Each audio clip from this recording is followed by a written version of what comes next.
I think Pat Verbeek, the GM of the Ducks, is deciding between an offer between the St. Louis Blues and the New York Rangers. I think the Blues, one of the key parts of their offer is the 11th overall pick. And the Rangers, it's a player, I believe. One of the things I think that's a play here is I don't think the Ducks want picks. I think they want someone that can help them now. They are in win now mode. They want someone who can help them now. It's a big day in the history of the St. Louis Blues. That audio courtesy of the 32 Thoughts podcast with Alex and T-Bone. I'm BK. We're all jacked up on Mountain Dew and coffee. And T-Bone's probably had some whiskey this morning. BK and Ferrario. Easy over there, T-Bone. We've got you taken care of until 2 o'clock. Alex is just going to hang out all day long. He's ready to go. Anytime that there is a hint of news, there should be like some kind of a drop that we play where Alex just shows up on 101 ESPN. Yeah. Because the Fast Lane's going to have him on sporadically throughout the afternoon as well. He's got the draft show coming up tonight at 6 o'clock. Donnie's already walked by. No BS, Alex. 3 different people last night walked up to me as I was out at Cyberg's on Dorset. By the way, thanks to everyone that came out. One of Jackson's friends came out and said, hey. Where's Jackson? Jackson here? No, buddy. That's funny. I had some like 42-year-old guy asking if Doug was there, and I'm like, no, we've been promoting I'm here, but thanks for making me feel good about myself. He's like, I went to high school with Jackson. I said, oh, cool. Great, man. So I listened to your show too, though. Thanks, buddy. But we had like 3 or 4 different people that walked up and said, hey, where can I see Alex tomorrow night for the draft show? And you said everywhere. Said he's just going to be in the studio. But you can listen on 101 ESPN, and that will start tonight at 6 o'clock. And, Alex, I hope there's a lot of news between now and then. Because last night we got word the Blues are going big game hunting. Now, we'll start with the bad, then get to the good. The bad was apparently Jason Robertson wants no part of playing in Seattle, and thank God that came out first, because the second piece of news was he also wants no part of playing with the St. Louis Blues. Jeff Merrick, by the way, bringer of doom. Easy over there, big boy. Yeah, the first news was that he was offered $15 million a year from Seattle. In a tax-free place. For now. Apparently that's going to change in a couple of years. So that's why he turned it down. Yeah. And then he's up to date on the politics in each state. He was so uninterested in playing in St. Louis that there was never even a reported price. Dang. Didn't even get to that point with the Blues, apparently. Just flat out said, yep, not interested. But then there was news that the Blues are involved in the discussions for Mason McTavish from the Anaheim Ducks. And the 11th overall pick is at least in some capacity involved in those discussions. So they're in on everything, Alex. Number 2 overall pick, yep, they're in on it. Jason Robertson, they were in on it. Mason McTavish, they're in on it. My guess is they probably called on Matthew Nice. Yeah. They called on Brady Tkachuk, and once again, we're told, nope, not interested. Okay, this is enough, guys. Come on. What has been your biggest takeaway on what we've learned about the Blues' plans over the last 3-4 days, Alex, and what's been reported out there? I mean, last night, it's the Blues are done accumulating assets. Like, the Blues are done with, let's take 4 first-round selections and put them all into our pipeline. Now, maybe it happens. I highly doubt that happens by the end of the evening tonight, that they have 4 new players from the first round. This is look, we've accumulated all of the assets we think we need. Now, 1 more wouldn't be a bad thing, but bleep these picks. Let's start finding guys that move this thing towards what our finish line is, which is winning a Stanley Cup. And I can't blame them for that at all, for how wild this offseason has already been. And I saved the tweet. If you go back and look through all of the names that have been traded this offseason, listen to this. Darren Radish, Alex Tuck, Jordan Kyrou, Bo Byram, Brady Tkachuk, Simone Nemec, William Necklin, Valerie Nichushkin, Connor McMichael, Jack Drury. Like, these are big names. 8 first-round picks have been traded already. Jesus. Everybody is willing to make deals right now because this free agency class is god-awful. So that's why I think what I learned after these last 3 days, man, Doug Armstrong and Alexander Steen want nothing to do with asset accumulation anymore. Now it's, how can we get guys that make our team improved? And it might not be necessarily just for this year, right? Correct. Where it's not, we're maximizing the 2026 St. Louis Blues, but it's about, hey, who can be here for 26 that grows with our core and hopefully comes to some kind of a crescendo by like 2028. So we're talking about with the Cardinals at the trade deadline, where Bill DeWitt Jr. pops in and says, hey, I've got some thoughts on this. We're not going to go get a rental. We want somebody that's going to be around for a while if we decide to buy at the deadline. Thank you, Bill. Sit back down. For the Blues, this is exciting, man. I don't know what direction they're going to go, truly. They've been in on everything. I don't know that they know what today is going to bring.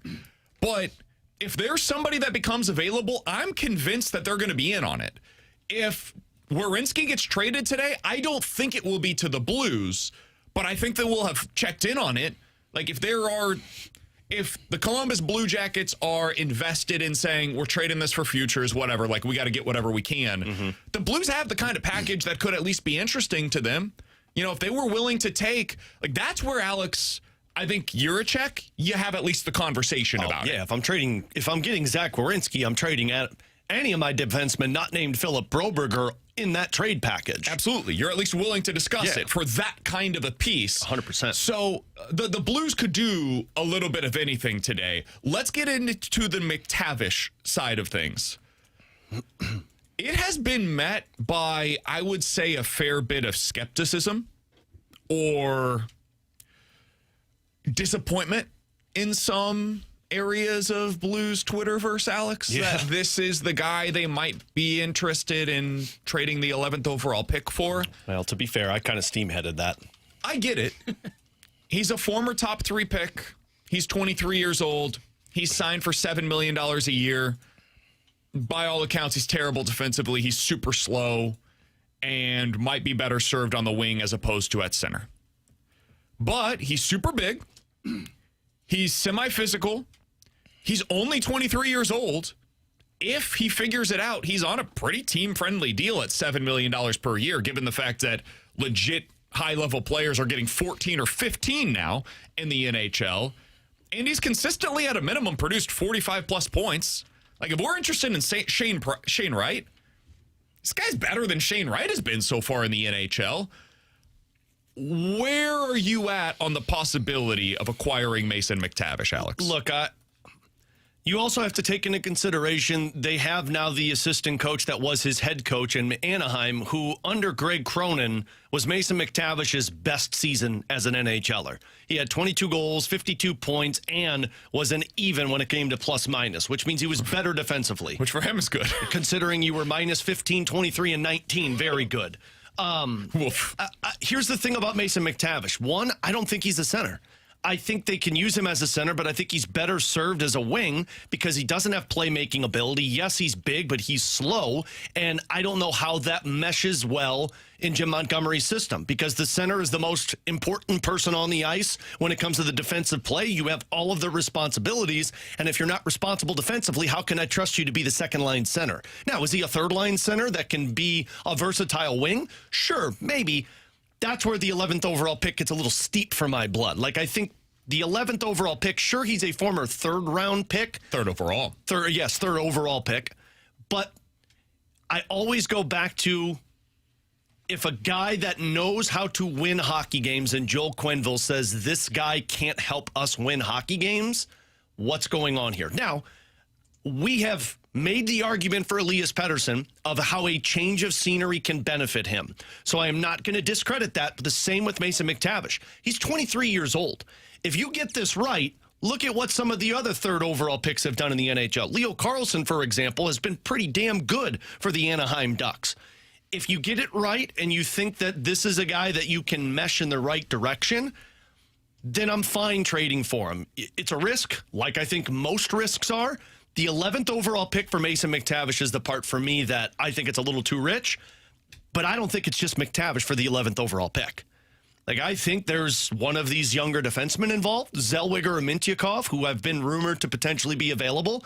And the one I texted you guys last night that I didn't even think of, Anaheim possesses your second-round draft pick. No, we want that back. Which, if you remember what happened with Kevin Hayes, to offer sheet, sometimes you got to have those picks. So I don't think this is just 11 for McTavish. If it is, it feels like an overpay. But right now, I'm just not going to doubt the Blues front office because they typically don't overpay in these situations. Yeah, I'm with you on that. I'm skeptical that this is, I think it was labeled in the tweet with the reporting, there is an 11th overall pick as the headliner in the package of this trade. I don't think that would necessarily be just 11 for McTavish straight up. I think there would be something more to this deal.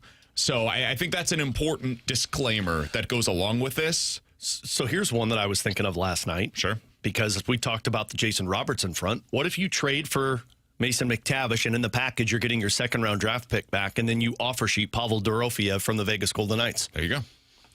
Guy who just scored 30-plus goals for Vegas. Guy who's a winger who can emulate what Jason Robertson is. 25 years old. They have no money. So, like, you talk about treating another team like the Edmonton Oilers. Scream the dark horse in the Dylan Larkin sweepstakes. So, you get your second-round draft pick back in this one. You can offer, what, $8 million and $7 million, and it'd be your first, second, and third. So, there's just a lot more options than just acquiring Mason McTavish. Another scenario is maybe Jonathan Drouin is part of this deal. Yeah. And so you offset some of the money for this year, and it allows you to have a ton of cap space available for you. Not that the Blues need it, but in that event, that also would allow you to potentially go out and make another move where maybe you do still have another first-round pick and you can go trade for somebody else that's available on the open market, right? So there's a lot of moving parts here today.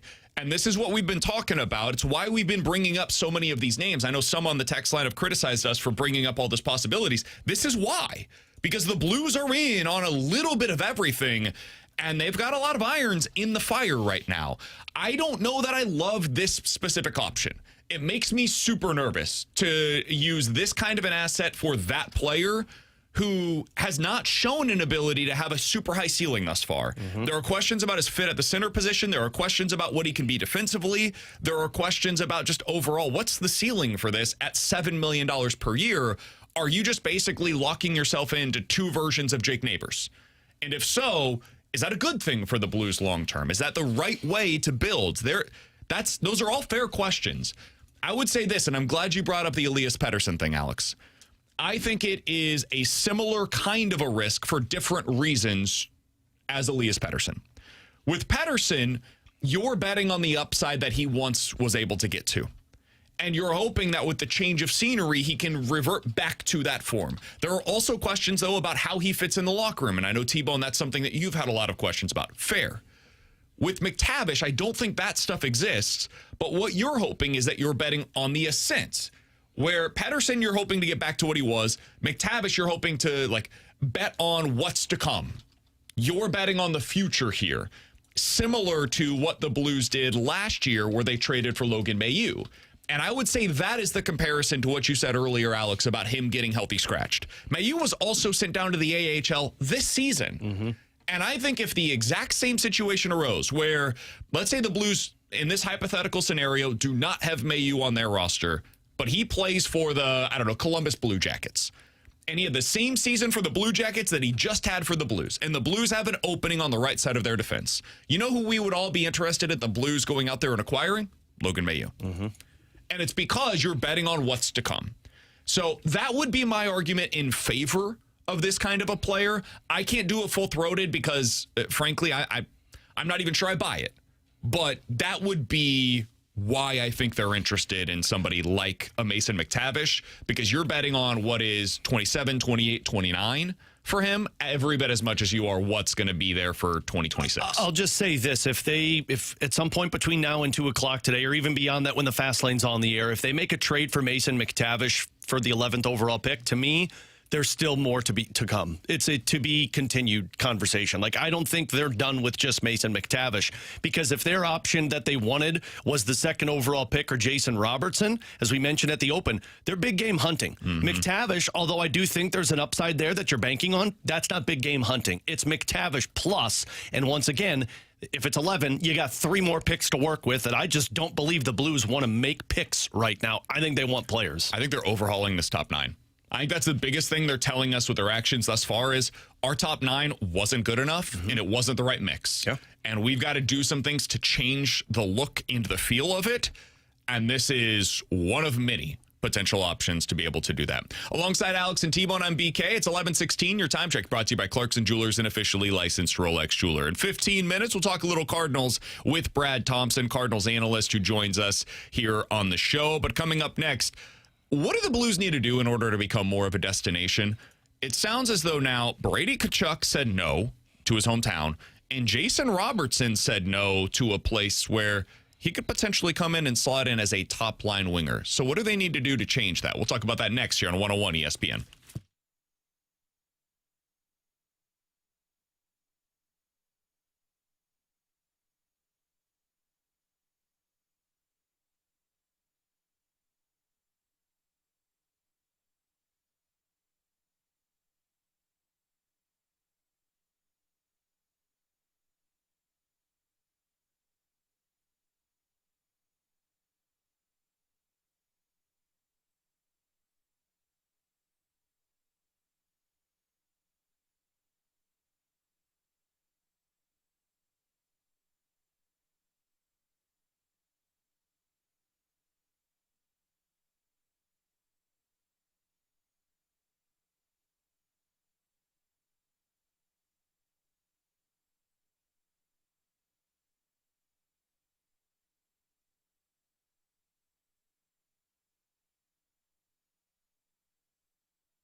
A couple of days ago, Doug Armstrong was on the fast lane, and he was asked by Anthony Stalter, so you didn't have any chance of acquiring Brady Tkachuk? And Army said, nope, weren't on his list. And Stalter followed up by asking, so that means it just stops there? There's no other opportunities? He said, weren't on his list. No reason to go ahead and give any further discussion to it because we can't acquire the player. Yeah. Alex, that's Brady Tkachuk, who's from here. Then last night, Jeff Merrick reports on Twitter Sources indicate the St. Louis Blues offered a package that included multiple first-round picks to the Dallas Stars for Jason Robertson, but, quote, he is not interested in signing there, end quote. Now, we're not the only place that Jason Robertson has declined an offer to. Hey, you think it sucks for us? Imagine being Seattle. Dude, 8 by 15? $15 million a year? It's 120 mil? It's a lot of money. Oof. And he said no. He said, thanks, nope, but no thanks. Your city sucks too much. I don't want to come. He also apparently wasn't interested in going to Ottawa. So, hey, we're in good company here in St. I don't blame Louis. him there. His brother plays in Canada. He's probably like, you don't want to come to this market. So, what do the Blues need to do in order to become a destination, Alex? Because they haven't really been that in the past for most players. Some have said, I'm interested in going there. Ryan O'Reilly wanted to come here. Cam Fowler waived his no-trade clause to come here. So it's not as though no players ever come to St. Louis. That is an overstatement. Mm-hmm. But for stars that have a ton of options that can go basically anywhere, it's been a while since this has become a preferred destination. How do they get either back to that place or become that place? Or is it possible for them to? It is. You got to win. You got to be a Stanley Cup contender. I personally think that's how you get to that level. And to me, Seattle's a perfect example of it. Like, just going to a tax-free state isn't enough for guys to say, yeah, that's good. I mean, you're on the coast, it's not sunny, you're in the U.S., and you're going to get $15 million a year. Like, there's nothing that probably another team can pay for you to get that good of a deal if you're Jason Robertson. Plus, you're going to get 8 years in that scenario. He said no. And I think it's a lot because, Seattle's not going anywhere. And if you're Jason Robertson, you're playing in a place that is every year a favorite to win a Stanley Cup. Now, they haven't done it, haven't even got to the Stanley Cup final. So that's a part of this. I think you have to be what Carolina is. You've got to be a team that every year you assume they're going to be in the conversation for a Stanley Cup championship. And that's what the Blues have to get back to. Like, the Blues were that from 2015 all the way up until they won the Stanley Cup, and it goes beyond Ryan O'Reilly. I mean, you got Jay Bouwmeester to come to St. Louis from Calgary. You got Ryan Miller to come from Buffalo, who at the time, that was a trade. That's not a signing. But Ryan Miller, and I don't remember if there was trade protection with Ryan Miller, but that was the premier goaltender in the net. That was the equivalent of Connor Hellebuck in today's game. I mean, he was one of the best. He just won gold or silver with USA in that matchup against Crosby in Canada. You got those guys to agree to come to St. Louis because they viewed it as, well, this is a shot to win a Stanley Cup. That's what I think the Blues have to get back to. And then you put yourself in the conversation. Are you at the top of that list? No, I don't think you'll ever be at top of the list when it comes to Vegas and Dallas and Florida and Tampa. But if you're a team that's viewed in the same light as those teams of like, yeah, you know what? It's probably this year in the West, Colorado, St. Louis, and Minnesota. I think that puts you in the conversation for guys that may want to come play for you. See, I think that's the only way that you can get into that list is if you become a perennial Stanley Cup contender. Because I think that is what you will see for these teams that aren't having the tax-free states or are the big markets. The only way to try and compete with that is to sell the idea of, hey, you can come get your money. It'll be a little bit less with the taxes, but you have a chance to win a Stanley Cup, the thing that the players ultimately go for. I think that's the only way that you get there. I think that's what it comes down to because, like, if you look back on the Blues had COVID not happen and they potentially win back-to-back Stanley Cups, like, they're a team that would be talked about for a lot of players of potentially trying to go there because they were in a window, a winning now window. So I think that's the only path forward for the St. Louis Blues. Now, that path to get there is going to be extremely hard because you're going to miss out on guys like Robertson for the time being, as we saw last night. But I think that's the way that you have to go. You probably have to draft and develop for right now, hope that that group that you draft and develop becomes a Stanley Cup contender, and then you can add externally to the superstars. I'm not sure there is a path for this. Just to be totally candid. In our Cheerios on a Friday morning. The following markets, I think, are just flat out ahead of St. Louis, which means that at any given time, if they are good, they will be ahead of most players' lists than St. Louis. Tampa, Boston, Florida, Toronto, Dallas, Nashville, Chicago, Vegas, LA, New York.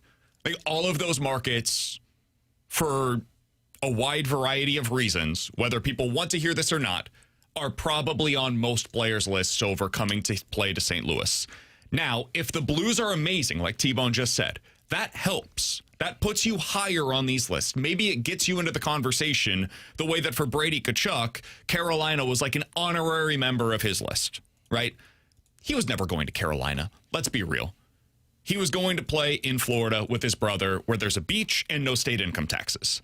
So that's something that, like, I'm with you guys. Seattle, very clearly, like, they don't have state income taxes, at least for now.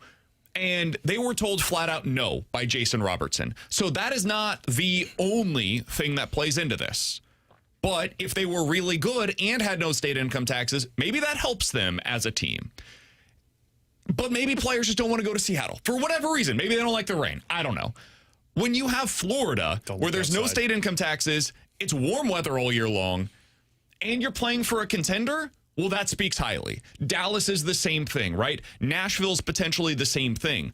All of these markets just have other advantages that St. Louis does not have. I wish it did, but they don't. And so when you have to build that way, it alters the way that you can go about either free agency or these trades for the stars that are forcing their way out of their teams. What I think they can do, though, in order to kind of get ahead of this, when players come to St. Louis, they love it. It's just a matter of getting them here first. So you have to go get them prior to them having all of the leverage. You've got to be able to go get them when they're super young, like a Mason McTavish right now, or when they're in the draft and you draft and develop them and then keep them in your pipeline. Because guys like playing here. Guys choose to live here for the rest of their lives once they have been members of the St. Louis Blues.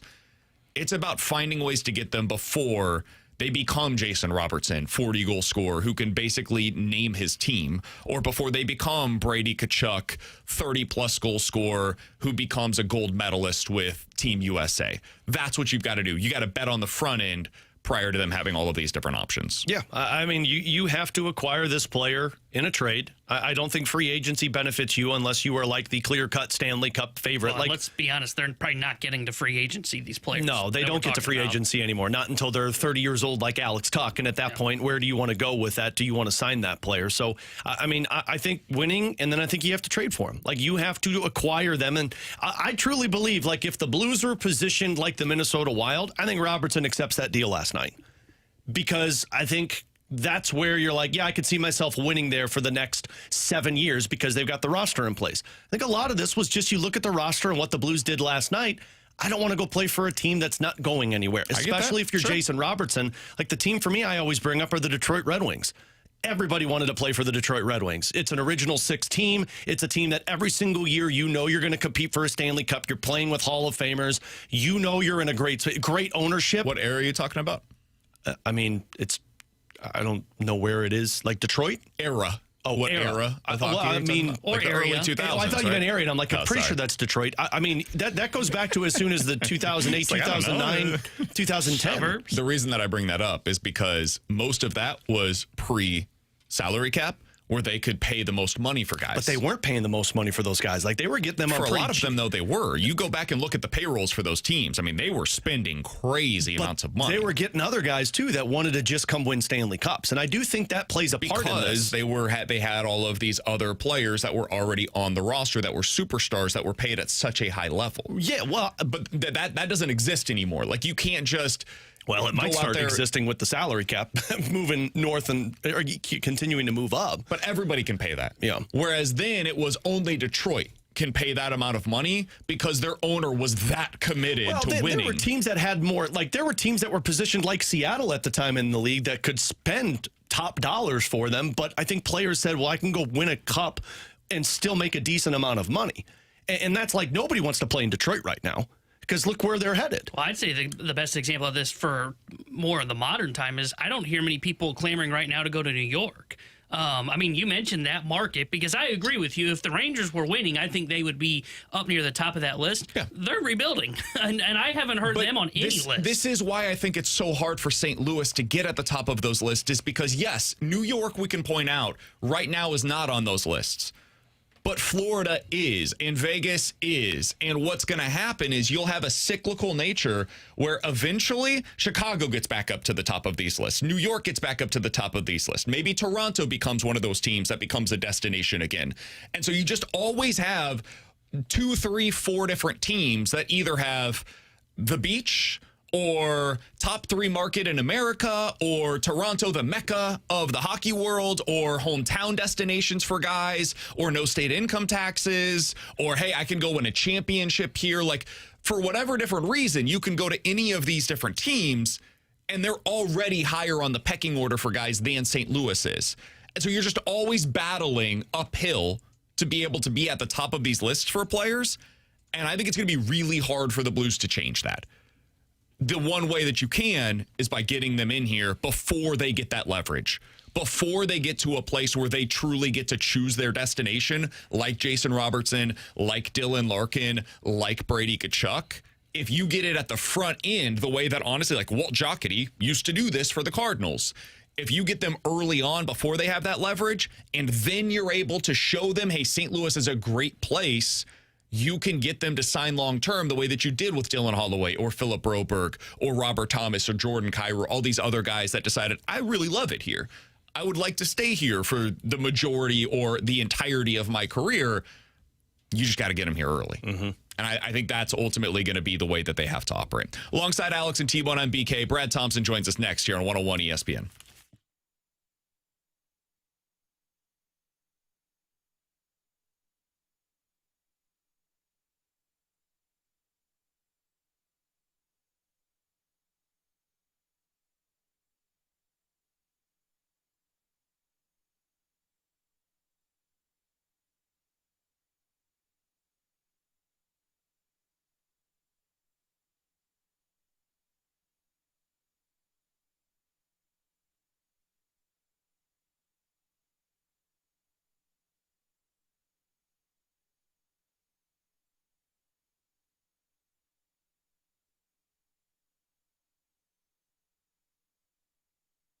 Hey, it's BK, and it is time for you to unlock your inner champion. The one place to do so is with my friends over at Victory Men's Health. If you have not checked them out yet, it is time to do so. It's a Friday. Let's be honest. There's not a whole lot going on outside. Go to their website. Learn about all that they have to offer. VictoryMen'sHealth.com. That's VictoryMen'sHealth.com. All kinds of different services available at their 4 great locations across the St. Louis area. Whether it's testosterone optimization, weight loss goals, sexual health, red light therapy, cardiovascular testing. They've even got micronutrient testing over there. That's what I went in for. They can find out where your different levels are at, where you're deficient, where you're good, put together a personalized plan for you. Maybe you just want to check out their vitamin infusions, cleanse, detox, hangover drip. They've got that available for you over there. Check them out. It's all at VictoryMen'sHealth.com. That's how you book your first appointment online. It's an incredibly easy process. Put in your name, email, phone number, tell them BK with 101 ESPN sent you, and then you'll be able to unlock your inner champion. It's all available for you today at Victory Men's Health and online at VictoryMen'sHealth.com.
Tanner Hendrickson here with the Sports Center update brought to you by Saliga Heating and Cooling. Cardinals were rained out yesterday. They will make up that fourth and final game against the Arizona Diamondbacks on July 23rd. Tonight, they are scheduled to start a 3-game set with the Miami Marlins. 7:15 first pitch. Michael McGreevy will be on the mound for St. Louis. And as things stand tonight, NHL draft, the St. Louis Blues have 4 first-round picks, 11, 15, 16, and 29th overall. And Alex Ferrario and Donnie Fandang will be broadcasting live from Enterprise Center tonight, starting at 6 o'clock. The Sports Center update was brought to you by Saliga Heating and Cooling, a Daikin heating and air conditioning dealer.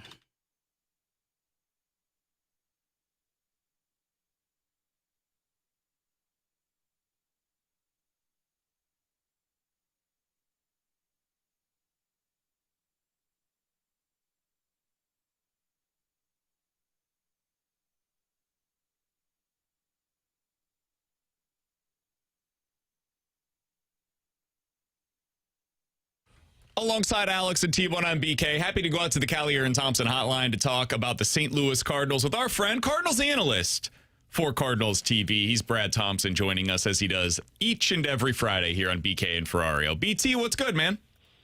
What's going on, fellas? Life is good. Happy draft day. Yeah, it's a whirlwind around here right now. This is my Christmas morning, BT. Dude, are you kidding me? 4 first-round picks. Life is good. You got a chance to see the future of the organization maybe happen tonight. That's awesome. You know what the best thing about a draft show, too, is, BT? If they trade all 4 picks to get a player, then the draft show only lasts for like an hour.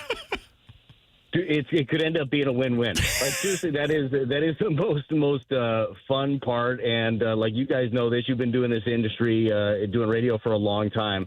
One of the things when I first started that I hated was like breaking news. It was like, holy crap, I didn't prepare for breaking news. I'm a very prepared person. And then I realized that breaking news is nothing but constant content that you can go to over and over again. So I hope it's an eventful evening for you guys. I hope it's an eventful afternoon for us, BT. I hope it begins at roughly 11:47. I'm here all day, so honestly, I'll take the breaking news no matter between now and 10. If you guys get breaking news, if you have to cut me short, I understand it. It is what it is. I'll jump in on some of the content. We're asking you to break down the X's and O's of Mason McTavish when they trade for him, BT. I'm going to need you to watch some film. All right, BT, let's talk about the Cardinals. They get the rain out yesterday, push the rotation back a day. I did want to get your thoughts on this. I don't know if you have any insight into this. I don't want to put you into a bad spot, but just out of curiosity, they decided to move back or scratch, I suppose, Brycen Mautz's start yesterday for the Memphis Redbirds. Do you have any understanding on if that is like related to what the Cardinals are doing with their rotation? What's your understanding there?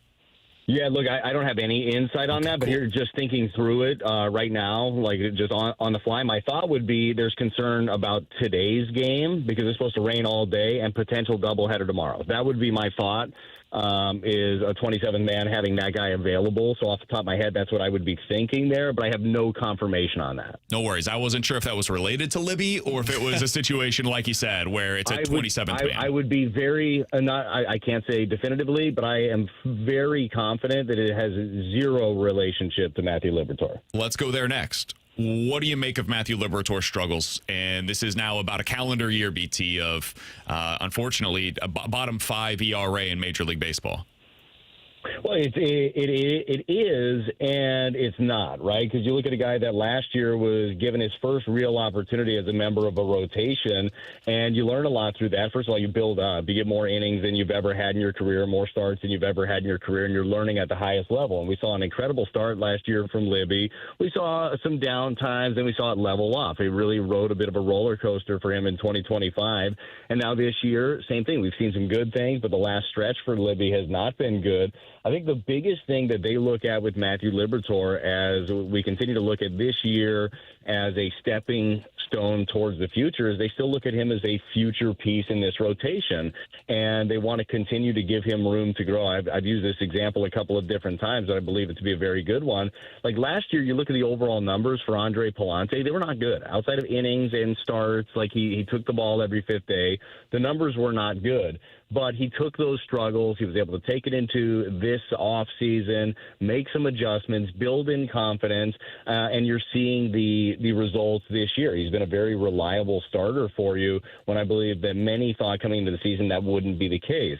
So I kind of feel like you're running through some of those things with Matthew Liberatore. You're running through this. This is a long haul. Like, you could try to be reactionary and say, all right, we'll just put Dobbins in or put Quinn Matthews in or do whatever.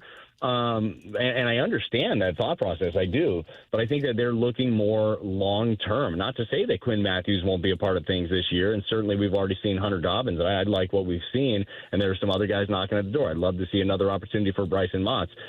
But I think that they are really going to ride this one out with Matthew Liberatore. You mentioned the confidence part of this right now, BT, because that last start, you could just tell that when that first run scored in the inning, you just saw everything kind of start to combust for Matthew Liberatore. Is there any concern of the confidence just completely being destroyed? And how do you handle that if you're Ollie Marmol and the pitching staff? Yeah, I don't have that with Libby, and honestly, I would answer this differently if you'd asked me about somebody else potentially with the confidence side of things. But I really don't worry about that with him. Not to say that he's upset by the way things that have gone down, but I truly believe that he is able to compartmentalize some of these things. So I'm sure he did have a moment in that fourth inning, the 6-run fourth, where it was like the here we go again, right? Because it happened to him last time out against Kansas City where he didn't get through two. But I don't worry about the confidence necessarily with Matthew Liberatore, but to a larger scale, and Libby's part of this, obviously, because he's part of this club, that is one of the biggest, most important things about coaching in general, but certainly coaching and managing a young team is knowing how to connect with each one of these players. And the mental side of the game, it used to be even when I played, and it wasn't that long ago, boy, it was a long time, but it used to be it was taboo when you're talking about the mental stuff and talking about confidence and emotions just in general. You'd have to whisper in a corner. It's I'm feeling a little anxious. Cry in the shower. Meanwhile, our show is all medicated over here, BT. Oh my goodness. Yeah, you'd be in the shower after the game working on your mechanics. Oh, geez, is this it? Is this the right leg lift? Izzy, look at this. Is this right? It's a little bit different now, but that's one of the biggest things that you have to be able to manage that with a young team and with a team in general. And I think that he and his group do a really good job of the communicating on that side of it, because these guys are dealing with stuff that we've never had to deal with. I actually had this conversation a couple of weeks ago when we were in Milwaukee about with Matthew Liberatore and with Michael McGreevy, and we were just talking about the world now with social media. And I was joking. I go, dude, you guys should see some of my inbox after a game. And he goes, your inbox? And they were showing me some of the stuff that they did. I'm like, Libby said he gets to the point sometimes he doesn't even show his wife half of the stuff that he gets. It just makes her upset. It's a crappy world that we live in with stuff like that. And obviously there are great aspects to it too, where fans have some reach, but that is kind of part of the mental stuff that guys have to deal with. But with Matthew Liberatore, man, I really don't worry about the confidence. It's still going to come down to, like it does for every pitcher, the execution. On a very related note, MLBPA yesterday sent something out that they are trying to get prop bets to be taken off the board for gambling for that reason, what BT was just talking about. PSA, don't be a jerk. Would fix many that different should be, issues. Honestly, I do think that the idea of the prop bets, right, and obviously there's a lot of layers that go into this. There's a whole lot of money to be made when it comes to sports gambling, and let's be totally honest, all of these clubs are benefiting from it. So they don't want these things to go away either. But I wish there were some sort of a stipulation, and I realize that there are burner accounts and bots and all kinds of different stuff. But if you find someone that is connected to tweeting about or tweeting directly to an athlete or sending a DM that is in any way under a board of review, anyway in the wrong, they should have every gambling account taken away ever. Agreed. I think that's kind of how it should be. That would stop a lot of different things. Now, will people find loopholes? Of course, and different emails and whatever. But there's got to be a way to slow some of that down. Different conversation for a different day. People don't deal with losing too well, and they can't accept the fact that they lose nowadays, BT. Maybe we'll get into that on our podcast where we talk about that stuff. Dad Pod. You want to join? All right. You guys have a dad pod? Well, we're supposed to, but, BK is afraid of commitment and won't sit down and actually do the podcast. So I will tell you, about 20-something years ago, myself, Anthony Stalter, and Chris Files, I believe it was, we had a podcast. I think it was called Three Men with Babies over at 101. And it was fantastic. It was great content. But then we all realized that we had small children. We didn't have time to do this damn podcast. So that was the BK can't use that excuse, PT. If I find time with 3 kids under 5, he can find time with 1 kid. Yeah, listen. No doubt. I didn't say he was wrong. He's afraid of commitment, BT. It's fine. That's fine. Look, bring a little crate into the studio. Luca will be fine. BT, as you know, my stance has been, hey, man, if we sell it, I'll do it. Oh, well, you got to do it to sell it, right? That's what management generally says. Well, if we build a base up and then we sell it. Oh, you sell it first, and then we'll go. Yeah. I will not touch that with a 10-foot pole. All right, BT, last thing for you. What do you think we're going to learn about the Cardinals this weekend against Miami? What's the thing that you find most interesting about this series? Well, what's interesting is how well the Marlins are playing, right? Like going into the season, I don't think anybody expected this. And obviously, they made a drastic jump last year. I mean, they won 17 more games in 2025 than they did in 2024. But the team pitches really well. Obviously, Otto Lopez and Xavier Edwards off the top, those guys are tearing it up. Look, I don't think that we're at a point right now where we are like I would go into a series and say, I'm going to learn this one thing. I just think for the Cardinals, it's continually putting together just consistent at-bats, consistent innings.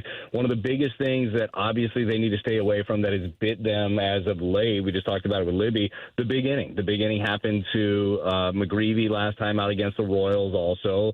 So being able to limit damage is something that I'm going to look for in this series. But they're going to have to play tight. This is a Marlins team that is playing the game well. They run the bases really well. Honestly, you've faced a couple of opponents in a row that are very similar in the Royals, the D-backs, and now the Marlins. Don't hit a ton of home runs. Don't strike out a ton. Put pressure on. Have team speed. So the details, it's just the little things that I'm going to be looking for in this series. Can the Cardinals do it? If they can do those little things, they're going to have a good series. Hopefully they take the series. If not, take all of them, right? That's always the plan, but the details are going to matter.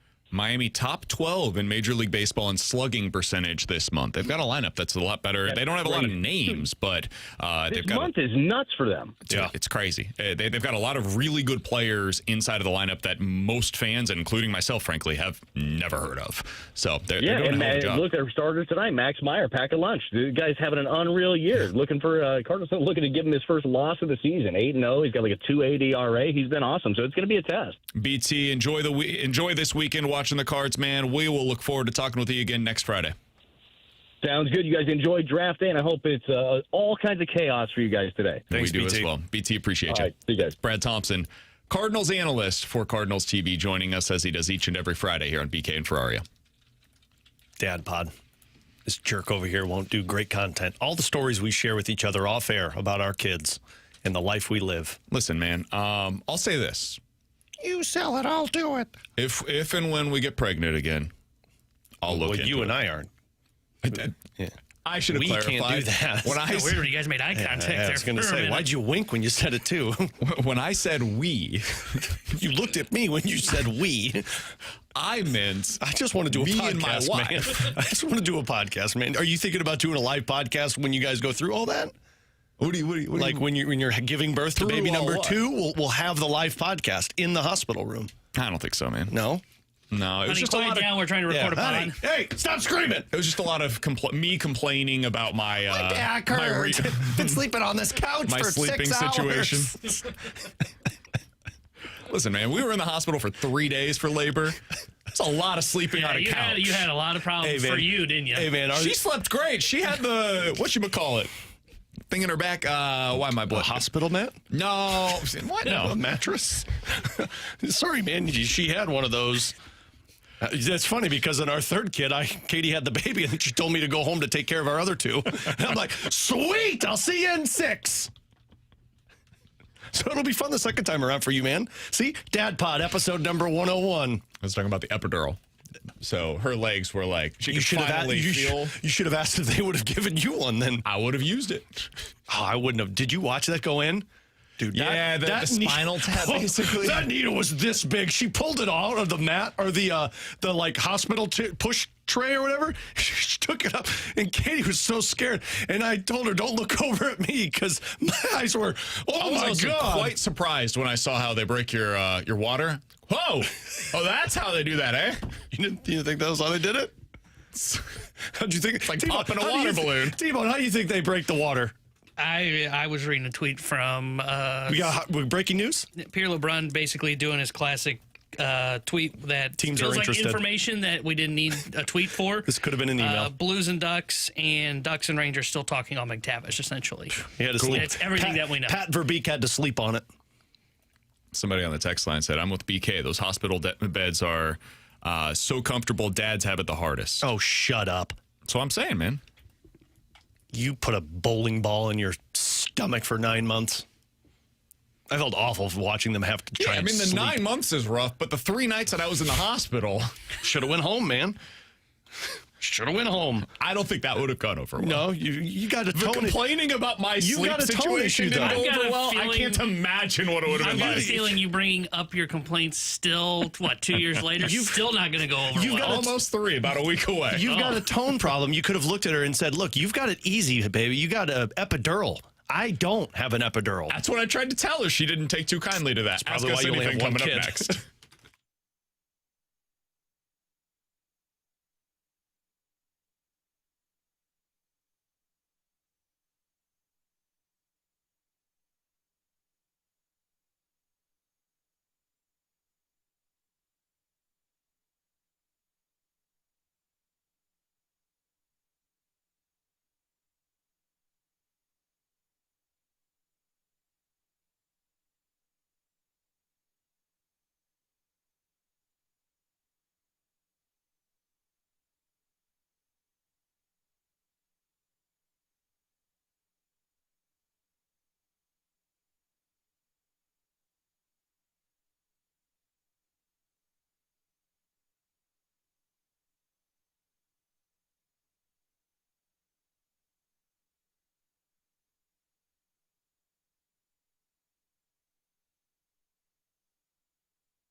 (314-399-9646). That's the Air Comfort Service text line for Ask Us Anything. If you guys have any questions, sports or otherwise, go ahead and get them in right now on the Air Comfort Service text line. Our guy Mike McKenna joining us in about 10 minutes here on the show. By the way, Alex, you said there's an update on the Connor Hellebuck sweepstakes? Yeah, so Murat Ates, who is basically the JR for the Winnipeg Jets on The Athletic.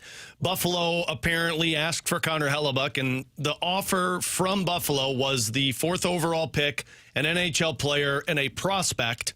But Winnipeg turned it down because Buffalo told Winnipeg, we also want the 8th overall pick, which I don't understand, Buffalo. Like, you're getting Connor Hellebuck. Take the pick. Or just take the player and trade all of that for Connor Hellebuck. So getting a little too greedy there, Buffalo. That's a dumb move on their part. From Cottleville Combe-Over, would it be worth it to trade for both McTavish and Pettersson? Might still have 2 of our first-round picks left. And you keep accumulating all of these forwards. I don't know where they're all playing on this team. Would it be worth it? I mean, yeah, if you're going to tell Mason McTavish that you're a winger, it's the only way you probably do that. Because if you're bringing Pettersson in, he's a center. Dvorsky's a center. I mean, I think they believe McMichael can be a center. He just becomes a winger. So, yeah, I mean, it could work. You're also taking on, $15 million? And remember, you do still have to pay McMichael. He's an RFA. Yeah. And he's probably going to get somewhere between 4 and 5, I would imagine. So, I think if you go McTavish, the Pettersson dream's dead. I think if you go McTavish, you're probably looking for another winger who's a little bit more cost-controlled that you could slot into your top 6. Yeah, I just think it'd be too hard to get both of them. I mean, and who knows, the way this bidding war might be going between the Blues and the Rangers for McTavish, they may give up more than we're expecting, right? The reports is 11 has been put on the table, but the tweet just now from LeBron said there's picks involved. Now, I don't know, that could be a first and a third, for example, since they've got multiple thirds, but that also could be, hey, they move 2 or 3 of these first-round picks and add something else to the package as well. Well, and you got to think in this scenario, the Rangers, the 11th overall pick is good, but Anaheim needs things that can help them now. Yeah. And if the Rangers are putting people in it, I wonder if it's Vincent Trocheck, Braden Schneider. These are all guys that have performed in the NHL. To me, that's a more ideal package if I'm Anaheim, unless I believe I can flip 11 for something that's better than what the Rangers are offering. But then you also have to wonder, does the Blues up the ante and put players involved with that deal? If you were going to do this, you'd have to include Drouin, Berggren, Suter, at least 2 of those 3 in these trades. Yeah. Or have a separate deal in place for those guys, because there just isn't a spot for those players in your lineup. And see, with Anaheim, I think Anaheim needs defensemen. They need defensemen. They have 3 under contract, and 3 of their guys have basically said we're not coming back. And Trouba, Karlsson, and Gudas. So I don't know what the Rangers' offer is, but to me personally, I think Anaheim, if they have people, players versus picks, Anaheim, unless they got another deal in place that they think they can pull off, the players make a lot more sense. Yeah, and that's what Pierre LeBrun just tweeted out. On Mason McTavish, Anaheim is still in talks with the Rangers and Blues about their offers. Rangers package includes a roster player, while the St. Louis offer is just picks. If the Ducks make the Blues trade, the idea would be to flip said pick or picks before tonight to get a roster player or players in a separate deal. Ducks do not want to be sellers. Also, there's a chance other teams try to get back into this today as well. So the idea is they are going to have another deal in place basically before the Blues can make this deal. Mm-hmm. It would have to be more or less a 3-way trade. Yeah, 3-team that trade would take place. Yeah, and I wonder if Carolina comes into this to where Carolina moves Nikishin and the Blues get McTavish and Carolina gets the 11th overall pick. Yeah. 314-399-9646. That's the Air Comfort Service text line for Ask Us Anything.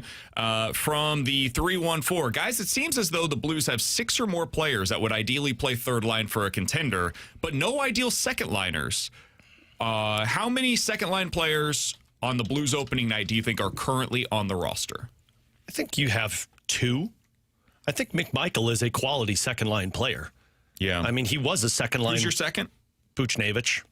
You think he's a quality second-line player? I think in the right circumstances, if he is engaged, he is a quality second-line player. At this point in his career, I'd say he's a body on the second line. I wouldn't say quality. I don't think any of these guys can be quality, though, unless you have an upgrade at the center's position. And that's where, Dalibor Dvorsky, I think, can get there. I just don't expect him to be that guy that lifts up the rest of your wingers by next year. Would you call McMichael a quality second-line center, or would you say if he was on the wing? Okay, that's what I was thinking, too, is if you were to put him more at center, I was thinking more. If they're playing McMichael at center, I'd have him my third-line center and Dvorsky my second-line center. Okay, so we were on the same thought process there. Because I don't think he's as good defensively, and the offense may take a step backwards. So this is the wing. I think he's a guy that could put up 25 to 30 goals. I agree with the texter. I think right now you have ideally 1 player currently on the roster that would be on a contender second line. And it would be the third piece of a second line. I think McMichael could be that third piece on a second line. I think Neighbors could be a third piece on a second line. But you're going to need other players that are better than those guys to prop them up, again, if you're playing for a contender. So I think this is where you get into the Mason McTavish, Elias Pettersson, Jason Robertson. Those guys would either drop somebody else from your lineup to that second line or would come in and immediately help with that second line. Alongside Alex and T-Bone, I'm BK. Want to get Mike McKenna's thoughts on Elias Pettersson, Mason McTavish, what the Blues should do tonight in the NHL draft. The former NHL goalie and our weekly guest, Mike McKenna, joins us next here on 101 ESPN.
With Alex and T-Bone, I'm BK. Let's go out to the Kiley and Thompson hotline to continue our Blues conversation with the former NHL goalie and our weekly guest on behalf of Macadoodles. He's Mike McKenna joining us here on 101 ESPN. Mike, it's a fun day here in the NHL, especially in St. Louis, as the Blues have 4 first-round picks to either make selections with or to dangle in some of these trades. How are you consuming all of this today? Appreciate you hopping on as always, by the way. Well, consuming any alcoholic beverages right now. I'm working at Macadoodle, starting Prairie, but there's a lot to grasp right now because there's so many balls in the air and some big-time players. The Blues, since we last talked, moved on from Jordan Kyrou, which we had talked about that ad nauseum. It felt like it was time for both parties to do that. And so, right thing to do, that one that's in the hopper. It's done. The Blues got a great player in Connor McMichael that I really like. But look a little further. The Blues have been involved, it feels like, guys, in some of the big names. Jason Robertson from the Dallas Stars. Blues that were in talks there got turned down. Blues are in talks on Mason McTavish, who we've talked about with the Anaheim Ducks. Like, it just shows that the Blues are looking to be aggressive. And when you have 4 picks in the first round and you keep seeing the Blues reportedly from some of the insiders say they've been dangling picks, you know they're active right now. Mike, as a kid who grew up in St. Louis, played in the National Hockey League, how do you view both Brady Tkachuk and Jason Robertson reportedly saying, no, we don't want to go play for St. Louis? Well, Brady, I got some thoughts on Brady here, fellas. Oh, boy. So here's the thing, though. Jason Robertson, I feel like he wants to go to a winner right now. He turned down $15 million a year from the Seattle Kraken. Just a monster contract because he didn't think that team was going to be able to win. That's what I surmised from it. But St. Louis isn't a premier destination like some of these other clubs that people are thinking of, the Floridas, the Tampas, the Vegases of the world that they know are going to be in contention. So I think that's more driven from Jason's side. Now, Brady, this is fun, guys. I want to be on record with this because we clearly are. Everybody in the world's hearing us here on 101 ESPN, as you know. Brady is due to be a free agent 2028. Matthews due to be a free agent 2030. And I got a theory here. And I think what you're going to see happen is that Brady locks in a 2-year deal, so his deal ends at the same time as Matthews' deal ending in 2030. And then I think you see the Tkachuk boys come home to St. Louis. And this is purely conjecture, guys. This is me hoping more than anything because I want to see it happen. I'm trying to manifest this. But it makes a lot of sense. Matthew has Stanley Cups. He has a gold medal. Brady has a gold medal. He needs a Stanley Cup. Both are going to be in the prime of their career. Brady be 28 years old. Matthew be 32, making a return to St. Louis. It makes all the sense in the world for me. I don't think the timing was right for Brady because they could potentially, as brothers, line up the opportunity in a couple years to go wherever they please. And please let that be St. Louis. We all want to see it. It's not a bad theory, though. I mean, if Brady, and you would imagine he's going to have at least multiple chances if you're saying for the next 4 years he's with Florida with Matthew, that's 4 shots at winning a Stanley Cup, maybe multiple Stanley Cups. And when you get those, what other business is there to do? Florida, though. If you get your cups, you get your gold medals, and you finally get to check off the opportunity to play in St. Louis. That means so much to him. I mean, you've done everything you can in your career, and at that point, maybe you're talking about, these guys are probably going to be in the conversation of Hall of Famers by the end of it. Matthew, for at least, I don't know about Brady. At that point, what's the one thing you haven't done in your career? Play in your hometown. I mean, Pat Maroon did it. Different scenario, but Pat Maroon, some guys want to do it. Some guys don't. That's the thing for me. When Brady didn't do it, it's like, man, some guys just don't want to play in front of their hometown. Yeah. Well, and when you want to play in your hometown is when that pressure feels like it can be off. Because, remember, Paul Stastny came back to St. Louis, hometown kid, and had a really, really nice run with the Blues. But there's added expectation, and it is difficult to play in your hometown. Ben Bishop will tell you the same thing. It's not easy to perform in your home city. If you've won cups, if you've won gold medals, you come home a hero already. And as long as your contract looks like it belongs and you're not, an albatross to the organization, like there's a place for you. And yeah, the Tkachuk brothers are premier players in the NHL. There is an outside chance that the Hall of Fame has to build a wing for the entire family, guys. It's entirely possible. So I don't know. I just love to see it happen. I haven't talked to either of the brothers and know if they have any intentions of that or if they ever even like to play for the Blue Note. But when you grow up and the Blue Note means something to you, like them, like myself, it's always in the back of your head calling. I felt it my whole career. I wish I'd gotten a game with them, but I did get a year in the organization, and I treasure that time. I got to play for the Peoria Rivermen. Like, that was cool as hell. Like, I'd do that all over again in a heartbeat, just to wear that Blue Note. Mike McKenna joining us here on 101 ESPN as he does each and every Friday. All right, Mike, let's talk a little Mason McTavish. What do you think? I mean, the Blues were reportedly one of 2 teams that are a finalist with their offer for McTavish. According to multiple reports, it includes, in some capacity, the 11th overall selection. Do you like this swing for the St. Louis Blues? If it's the 11th overall selection and probably a bit more to the pieces of the puzzle, considering the Blues do have 4 first-round picks, and none of them are in the top 10. Like, I lean towards I would make that deal because you still know that there's room for growth with McTavish's game. But what is concerning, though, is that it's the defensive side, and if you're going to get healthy scratched or be close to that towards the playoffs, you're nervous about that. So I'm not sure 100% how that would fit, but the Blues need depth at the center position. And if they can get somebody that's on the upswing of their career, if Mason McTavish were to end up being a third-line center as Dvorsky moves up the lineup, even if you swing that for an 11th overall pick, it's worth it. A third-line center is worth that in today's NHL, if that's what he would possibly turn into. So, yeah, I'd absolutely consider it, but I think you got to look downstream. If you don't land him, who are you looking at? And, I mean, Vincent Trocheck's been a guy who's been on trade boards for quite a bit, and if you're looking for a stopgap, that'd be somebody I'd be looking at really hard with the Blues. Trocheck was playing with the New York Rangers for the past couple of years, and he's been, again, mentioned several times in trade rumors. That was kind of where I was going to go next with this, Mike. I would imagine they have their list of players that they want to, try and trade for, whether it was Tkachuk at the time, they went to Jason Robertson. Now it sounds like McTavish. Nyes, I have to imagine, is in there. How much further down that list do you think the Blues go before they look at it and say, we're just going to take these 4 picks? Yeah, that's the fine line, because you don't want to throw away picks on a player that you don't think is going to have a home with you for much longer. And, that's where I look at somebody like a Trocheck, who to me is he's a guaranteed 50-point, 60-point guy in the NHL, and he's probably going to pot you 25 or 30 goals, can play power play, he kills penalties, he's tough. His cap hit isn't terrible, and you'd still have him for another 3 seasons. Would be older at the end, though. That's what he's you run 33. up against. That's the thing that I would be concerned about. And he's a USA guy. We know how those guys operate.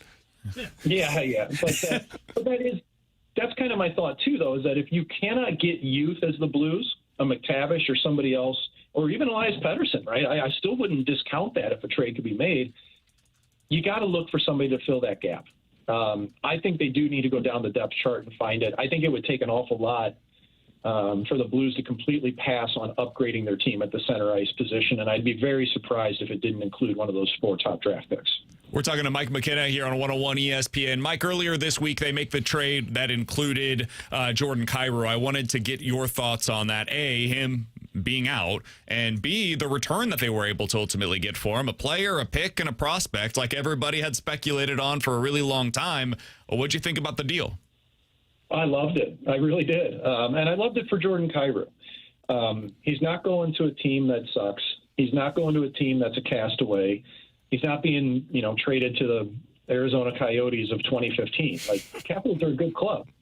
And that's a team that's loading up, too. Like, he's going to have Alex Tuch flanking him on the right side. He came over from Buffalo recently to Washington. So that's going to take pressure instantly off of Jordan Kyrou. Alex Ovechkin won't say that he's playing hockey next year, but we all know he's going to play hockey next year. Come on. Oh, he's playing. We know it. And if that's the case, Kyrou's in a great situation. And for the Blues to get a player in McMichael, who I really like, he plays hard, like really hard.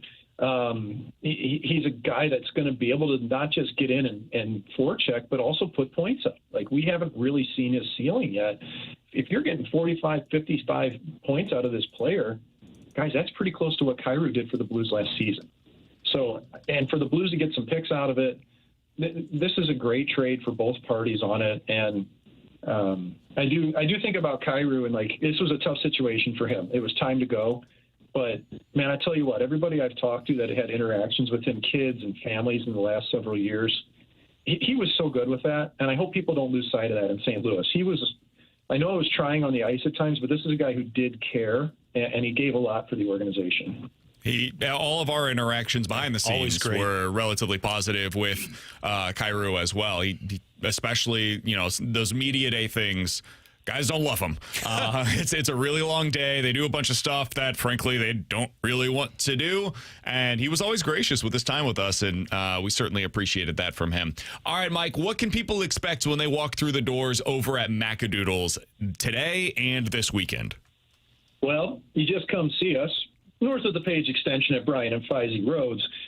The big deal is that we just got a whole pile of Good Boy vodka cocktails came through the door yesterday. We've got the brand new Paradise Pack. We've got the Beach Pack. Those are 8 packs. One of those is a John Daly that's got the iced tea lemonade mix-up with some other fruit flavors mixed in. The new lemonade one is delicious. We even have a 12-pack from them that's got some cool name on it. It's called the Party Pack, guys. You think they're leaning into golf with that. It's PAR-TEE, kind of funny. So all that good boy just showed up. We got a ton of allocated things that came in the doors the last couple days here. We've got right now a bundle with Weller Foolproof and Frank August Case Study 7.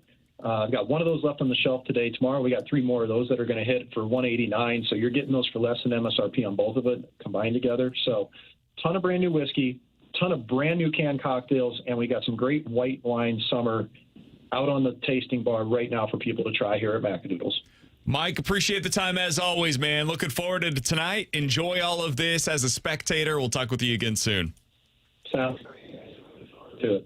You got it. That's Mike McKenna joining us as he does each and every Friday here on BK and Ferrario. A little update for everyone. Elliot Friedman, and we might have already said this, but Friedman on his 32 thoughts. I just saw NHL Rumor Report put this out. The key part of this is that the Ducks don't want picks. They want someone that can help them now. Yeah. So I really think there's a chance that this goes to the Rangers and the Blues are going to go to the next person on that list, and I wonder who it is. I don't think it's Trocheck. I think Pettersson's probably that next guy on the list. I get where Mike's coming from. Like, if you just want to upgrade the center position, Trocheck certainly does that. He's a very good player. Mm-hmm. But I don't think and I say this as somebody that thinks that, like, the timeline thing has been a little overstated. A 33-year-old center at that point, like, just keep Braden Shen. Yeah, well, and he's making good money, too. I mean, he's only like $5.6 million for 3 years, but you're still going to probably be paying north of the 11th overall pick to get Trocheck. Yeah. And I don't think that's worth it for a 23-year-old. I'll take the chance on, not a 33-year-old. If they were ready to win right now, I would do that. Yeah. I would do that. If they were the Minnesota Wild, yeah, absolutely. That makes a ton of sense. Yeah, but for where they're at in their build, I don't think a 33-year-old center with 3 years left on his deal is an ideal trade candidate for them. In that scenario, I think I would rather just take the pick. Like, just make the selection this year and hope for the upside. Yeah. Is it likely to become Vincent Trocheck? No, it's very unlikely to become that. But it's cheap, cost-controlled, and you could either then flip it in the future whenever you're ready for the next Vincent Trocheck, or hopefully he becomes somebody that you can build around, and then you go sign somebody of free agency. There's a lot of different flexibility that could exist. And there. Again, like I think there will be a narrative from some fans that if the McTavish thing doesn't happen, that it's, a failure by the Blues front office. They couldn't get anybody, and they're making 4 picks in this draft. Man, I just don't view it that way. If you take 4 picks in this year's draft, to me, that's not the worst thing in the world. No. It sucks because all of these big names were attached to the Blues. You're just not there yet in your life cycle. And more assets is not a bad thing. I just don't think they want any more assets. I think they want guys that can help them now. We've had a couple of people bring up Matt Barzal. I'd be interested. It's the same as Trocheck for me, though. Like, 29 is not 33. I totally get it. That to me is different. I also that's just a 4-year difference. That's an expensive play. Like, he's $9 million, and it's going to sound super negative. I think he's got a lot of Cairo in him. That's not the goal scoring, more of the playmaking. And I'm okay with that at center, though. Yeah, I mean, he's going to. If you think he can be a center, he's going to raise your level. Gone back and forth. Not great defensively either, so that's the other thing. Terrible on the faceoff dot. Like, truly awful. I think he's going to have to overpay for him. There's reports out there now, like Anthony DeMarco just tweeted that. Yeah, they don't want to move him. It doesn't sound like they're going to shop him, and they're not that interested unless he gets blown away. Yeah, you're basically going to be paying 3 picks for a winger. And that's what I think he is. If he's a winger, then I think that doesn't make sense. And a winger that doesn't score goals. So, like, that's the part for me that as much as I think the idea would be fun, I don't think that's what the Blues need. They're making it very clear they want offense on the wing, or they're looking to upgrade the center position. And honestly, if you were to ask them, they'd probably look at it now as we've upgraded the center position, in our opinion. I don't know if they believe that or not. Maybe. Their interest in Mason McTavish, I don't know how they view him. Right. They may say, we think Mason McTavish is the center, McMichael is a winger. Yeah. It's entirely possible. I just don't know how they view that right now. I'm with you there. I have my opinions on McTavish. I don't think he's a center, but they view McMichael as a center. And so now you're looking for more offense in your top 6. And you've gone after Robertson. You went after Brady Tkachuk. Maybe they view McTavish as a center, but in that area, McTavish goes to the wing for you. So, or McMichael does. So I just think they're looking for more offense on the wing. And that's where you have to start really asking the question, well, where is it going to come from? I think it's very clear based upon the players that they have reportedly been interested in, they want to upgrade their goal scoring ability. Because whether that's McTavish, Jason Robertson, Elias Pettersson, these guys put goals on the board. Yeah.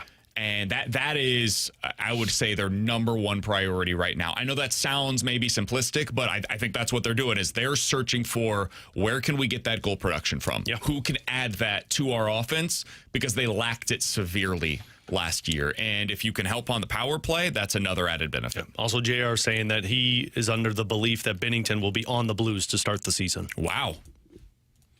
Which I thought that all along. Nobody was just going to pay the price. I mean, look at it. Nobody's bulky. Nobody wants to pay the price for Hellebuck. And that's the best goalie, one of the best goalies in the league. Nobody's going to pay the price that the Blues have put a value on Binnington. In that same tweet, it's unlikely. He thinks it's unlikely he'll get another contract in St. Louis. But he still believes that they were going to bring him back. I don't know if that's more of a report, but I also don't think JR tweets that without knowing something. I have a feeling this is the best case scenario for Binnington to where you're going to play no matter what, probably 35 to 40 games because David Alexander values both goalies. And you go for a bounce back season. And if the team's bad, you get moved at the deadline. And if they're good, you got a chance to make a lot of money in the offseason as a free agent. So I think it makes sense. I'm a little surprised by that. I think it speaks to his value around the league more than anything. And I think it says... I think it speaks value to the position more than anything. I mean, I still think goalies that could be taken into consideration here. But if you're not moving him, I think it's because you weren't getting the return more so than like they weren't interested in moving Jordan Binnington. Oh, no, I think there's interest in moving him. I've just been under the belief nobody's going to pay the price. The Blues have an expensive price on the head of Jordan Binnington. Yeah, clearly. Nobody is going to pay that price because they just don't pay the price for goalies. And I'm a little surprised by that. I'm surprised that like one of these contenders wouldn't look at him and say, hey, we've got an opportunity to add a guy that is a Stanley Cup winning goalie who, when the moments are the biggest, this guy steps up. Yeah. See, I'd say if I'm that team, I'll just say if I'm thinking that way, why not just go get him at the deadline? Because then teams are skeptical of getting guys at the deadline. It just doesn't happen very often. I think that's a little overstated. I think if you're a team, like if I'm a contender and I just saw what he did in the regular season, I'd go, man, I would just... But who are the goalies that get traded at the deadline? I mean, it almost never happens. I mean, again, I think this speaks to the position more than anything else than the value of just Jordan But that's also why I thought it would happen now. Yeah, I think you're better off doing it now because teams want to get a goalie, work with their goalie coach, work with their team and throughout training camp in the offseason rather than at the deadline. You get in, you have to start playing games. And, I mean, there's a lot more occasions to where goalies get acquired at the deadline that are awful that season than there is of guys getting acquired at the deadline to go on and win the Stanley Cup. If he's going to be here at the start of the season, I think he's here all season. That would be my impression on this, is I don't think he's going to get dealt. I think this is basically saying Binnington's entering his final year with the Blues, and he's going to be here all year. Unless a team is desperate, which, like, the Edmonton Oilers might be desperate. You know, like the Carolina Hurricanes might be desperate. Desperation spurs action, and that's where I could see something happen. But I'm with you. I said it on the podcast a couple of weeks ago with Donnie, and JR obviously has a different take on this. I think it was more likely that he re-signs and finishes his career in St. Louis than goes elsewhere, just because I think he's still going to get a good deal if he stays in St. Louis. And the one thing you know for certain in St. Louis is if you're a goalie, you're going to play at minimum 35 games. It's going to be objectively hilarious when Binnington's here, they bring back basically the same roster and then just take 4 picks. Yeah. And that's not the worst thing in the world. No, that means they have added 4 significant assets to their system. Yeah. But it's certainly not necessarily what we anticipated when we came into the week. Is Kyrie's the one that's gone, Binnington's still here, and they bring in 4 first-round selections tonight.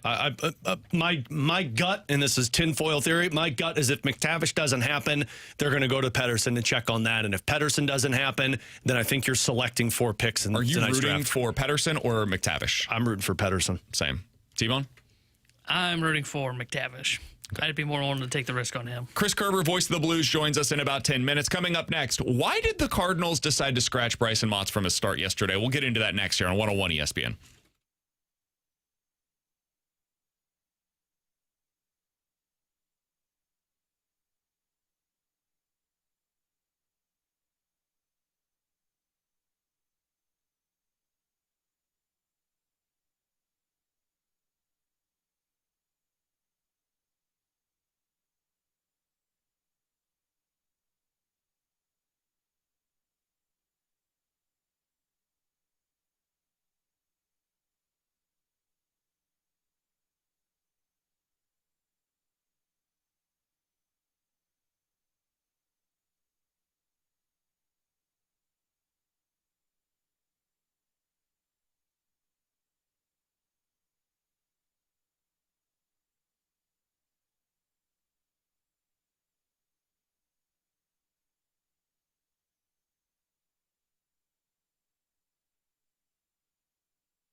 Alarm bells went off last night as the AAA affiliate for the St. Louis Cardinals, the Memphis Redbirds, announced, hey, Brycen Mautz isn't making his scheduled start this evening.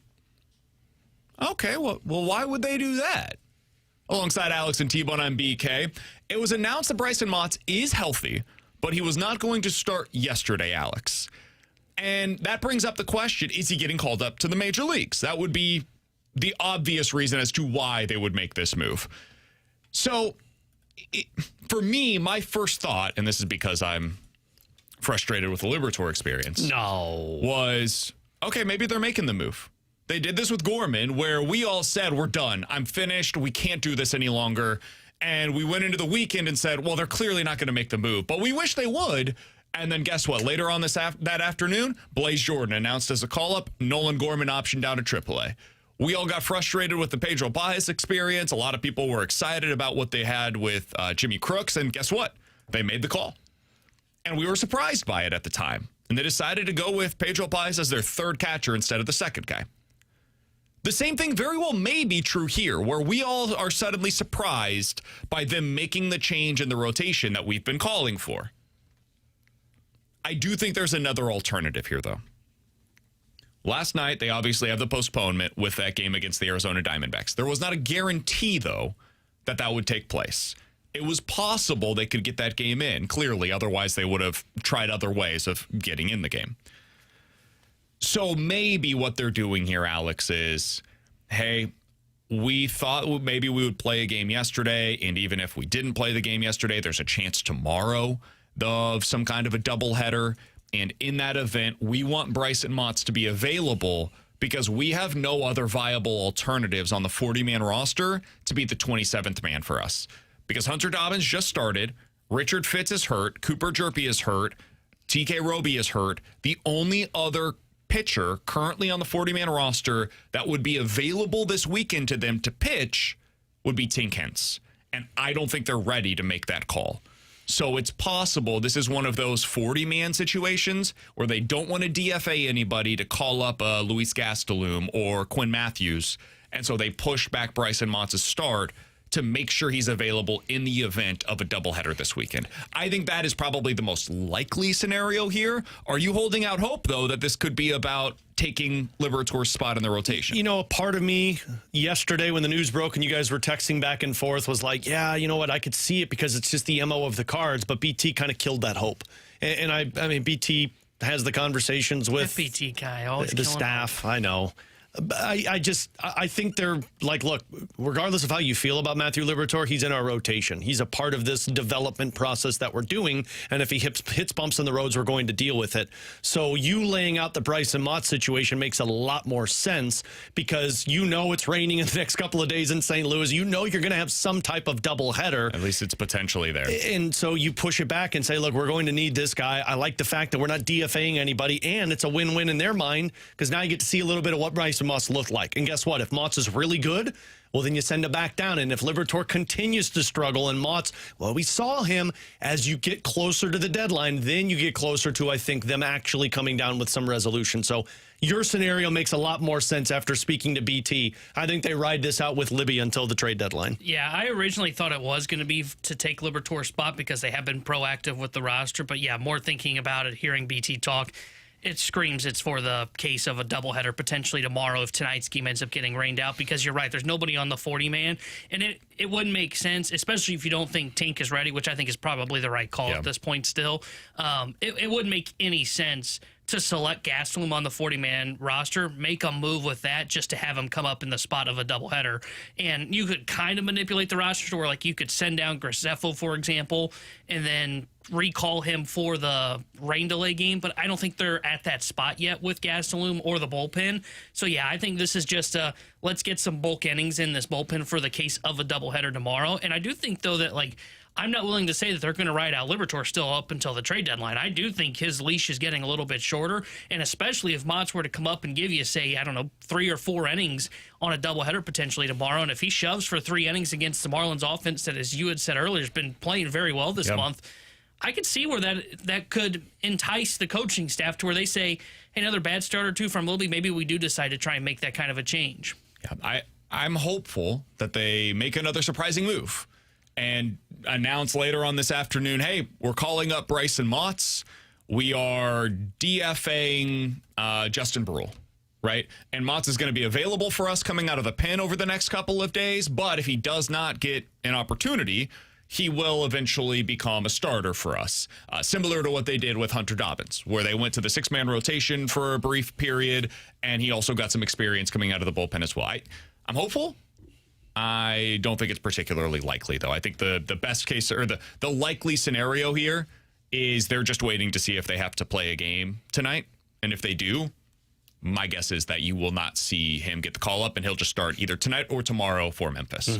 Alongside Alex and T-Bone, I'm BK. Chris Kerber, voice of the Blues, joins us next here on 101 ESPN.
A classic air care, heating, cooling, plumbing, and electric is there for all your home needs. But look, the summer is coming and the humidity is growing. The heat is there. Trust me, folks, if you haven't gone and had them come out to your house and do a maintenance check on that air conditioning, you're taking a chance that you don't need to take to have more expensive repairs, even just a month down the road. It's Classic Air Care. You go online at classicaircare.com, or you can call them if you're like me, just like to talk to live people, and you book an appointment, have them come out, and they come out and they just make sure that it's cleaned up and ready to go. Now, if something does break down, maybe you didn't do that. Something breaks down, you're going, oh, man, it's a weekend, and my air conditioning just went out. They've got after-hours service as well. They've got over 100 vans on the road, and Classic Care is there for all your needs. They've got over 9,000 five-star Google ratings for a reason. They care about you, the customer, and they make sure that they do things right. Use them like I do. It's Classic Air Care. They've been making people comfortable since 1926.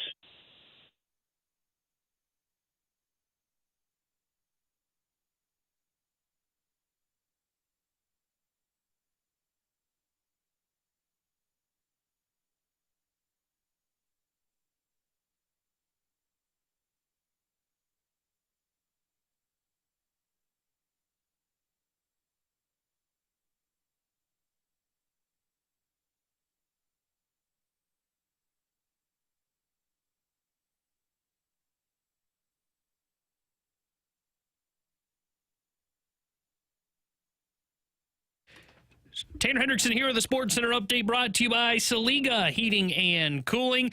Cardinals game last night was rained out against the Arizona Diamondbacks. Tonight, if they can get it in, they're supposed to start a 3-game set with the Miami Marlins. 7:15 will be first pitch. Michael McGreevy will be on the mound for St. Louis. And tonight is the NHL draft. And as things stand, the St. Louis Blues have 4 first-round picks, 11, 15, 16, and 29th overall. We'll have a live draft show from Enterprise Center tonight with Alex Ferrario and Donnie Fandango from 105.7 The Point, starting at 6 o'clock here on 101 ESPN. The Sports Center update was brought to you by Saliga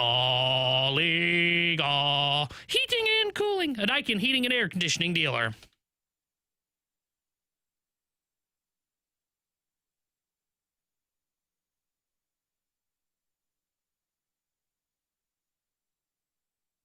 Alongside Alex and T-Bone on BK, we're getting texts right now from our guy Marshy. Marshy is in one right He's now. like, hey, so what else could the Blues do? Could they offer sheet a bunch of guys? Guys, I say this with love in my heart. If you go to a team's cap sheet and you see they have $30+ million in cap space, just assume there's not an offer sheet possibility there. Yeah. Because they're just going to match whatever it is that you do. So you're wasting your time and you're wasting that money. Also, let's clarify. You having 4 first-round picks in this year's draft means absolutely 0 with offer sheet scenarios because the offer sheets can't happen until we're talking the 2027 draft. And so it's 1 per year. Yeah. So it would not be like, hey, you could use 4 draft picks from next year. No, it's your draft pick. It has to be your own, and it's in 4 consecutive drafts. So that just as a slight disclaimer for some of the offer sheet stuff that's going around right now. I know that's kind of the next thing on everybody's attention because we're 4 or 5 days away from that becoming a real conversation. If the Blues don't decide to make one of these big moves, there are very few teams that you could actually attack with that. If we get to that place, we'll talk about those teams that you could potentially leverage next week. Right now, let's go out to the Kiley and Thompson hotline to be joined by the voice of the Blues, Chris Kerber, joining us as he does each and every week on BK and Ferrario. Kerbs, how we doing today, man? Guys, I'm doing good. I'm excited to hear all the excitement from fans, the curiosity, the fun, and I mean this. I really do mean this very sincerely. Like I just go back to when I first got back to St. Louis in 2000, and just the hype, and the stuff, and what was going on with that team that was good, right, and all that around it, and then I compare it to what we're seeing now. And the amount of hockey talk and the amount of education and the amount of fans that are looking at other teams to try and find players, like, man, I just love and am so excited with just the passionate fan base that this franchise has, and I'm finding it, frankly, more and more irritating just to keep hearing where this player doesn't want to come to St. Louis. I'm like, all right, well, y'all are missing out on just one of the greatest sports markets in the country. Well, you like this question then from T-Degs, Curbs. Guys, can the Blues offer sheet Connor McDavid? Sure. Yeah. Why not, right? He's a restricted free agent. You can give him all 4 first-round picks to go get that one right now. In all seriousness, though, Curbs, the latest buzz is on Mason McTavish. What do you think about the player and the potential opportunity here? Yeah, listen, if guys go back to 2010 and one of Doug Armstrong's first press conferences, he very rarely deviates from the plan that it's not like he's saying one thing and then doing something else. I mean, McTavish is a player that now has that longer term that he talked about, including buying into a first few years of a guy's free agency. He's 23. It just hasn't worked or clicked there in Anaheim. That doesn't mean that it won't somewhere else. I mean, you got to think that Greg Cronin obviously knows him well. Jim Montgomery's new assistant coach knows him well. From having coached out there. So I can't imagine that the Blues have any better scouting report on him than that, you have to ask yourself, and I'm sure they have, okay, what is it that about him that has not, that he couldn't play for Quenneville in that same way, right? Like what, and I don't mean couldn't play. I'm sure not using the right words there, right? But, that makes him expendable in Anaheim. And you got to be careful because Anaheim may have some other prospects coming up that they're high on. They want to move somebody out to free up space. Who knows what that is? But if they do, the Blues are once again advancing something where instead of, say, picking 11th, 15th, 16th, if there's one of those picks that gets involved with it, instead of instead of possibly waiting 2-3 years before they just start to crack your lineup, you've got something that has sped the process up. So we'll see how that plays out. Well, and after these last week or so, Kerbs, we've seen the Blues try and trade for Brady Tkachuk, try and trade for Jason Robertson. They also, it sounds like we're in the conversations for Matthew Nyes, in the conversations for the second overall pick. What's it tell you about what this front office transition from Doug Armstrong to Alexander Steen is focused on by trying to go this big game hunting route? Sure harkens back to what you said on the show, last week, Kerbs, where you're like, hey, I think something's going to have to change in that regard. Well, it does. And I think, Alex, to answer your question, which is really what we did talk about, like, they have an opportunity. I mean, you have an opportunity here, and we've all, ad nauseum, we've gone through the scenarios, keep the picks, move one, move some, trade them all, however you do it, right? But here's the thing. The value of those picks really ends tonight, okay? Then there's a name, then there's a player, then there's a process that goes to it. Now, listen, those prospects still have value, okay, especially if they continue to develop, like a Tage Thompson did, right? And then how you move them. But the bottom line is they have young players that are ready to step into the NHL as assets. They have draft picks that are assets, and they have veteran players that still have term and game in them. So they're in this very unique bubble to be able to pretty much any ask that any team has, the Blues have the ability to meet it. I mean, they really do, short of trading a superstar, right? And so I think that's why you're seeing them explore every option, why they are big game hunting, because there are opportunities. That's the situation they put them in. That's the great management that Doug Armstrong did to give themselves the opportunity. And now we just wait and see how it plays out that you're up against the draft tonight. But I mean, they're there, Alex, because of this plan that Doug Armstrong put into place in 2023 when the team philosophically decided to make the move in this direction. They put themselves in this position, and they've had to make some very hard decisions. Some very good players had to be let go to do it, and this is where they find themselves right now. How many first-round picks for DeBrusk? How many? I'm kidding. I still would have done the one. He paused for a minute. He's like, wait, what? Listen to me. I'm sticking to that. And by the way, for a couple of the fans out there that like to have some fun with that, right? Okay. No. I'm telling you, in the trade, like, look at what you got. Basically, you accomplished what you needed to. You got a similar player. You got a younger potential DeBrusk, right? In Connor McMichael. Mm-hmm. Go compare the numbers, compare the size, compare the draft position. Okay. Compare a lot there. And you did it. You accomplished that in the trade with Jordan Kyrou, right? So you don't need to go out there. But, guys, we were just talking about it. It's the same philosophy. Whether it's DeBrusk, whether it's maybe you're overpaying a little bit or something here or there, the reality of it is when you have that many picks, if you can move one of them and you get a player that's more advanced and experienced, that's going to benefit you now. Look, when you're picking 15th, we've got plenty of history here. How long it takes them before they get into your lineup, and then right.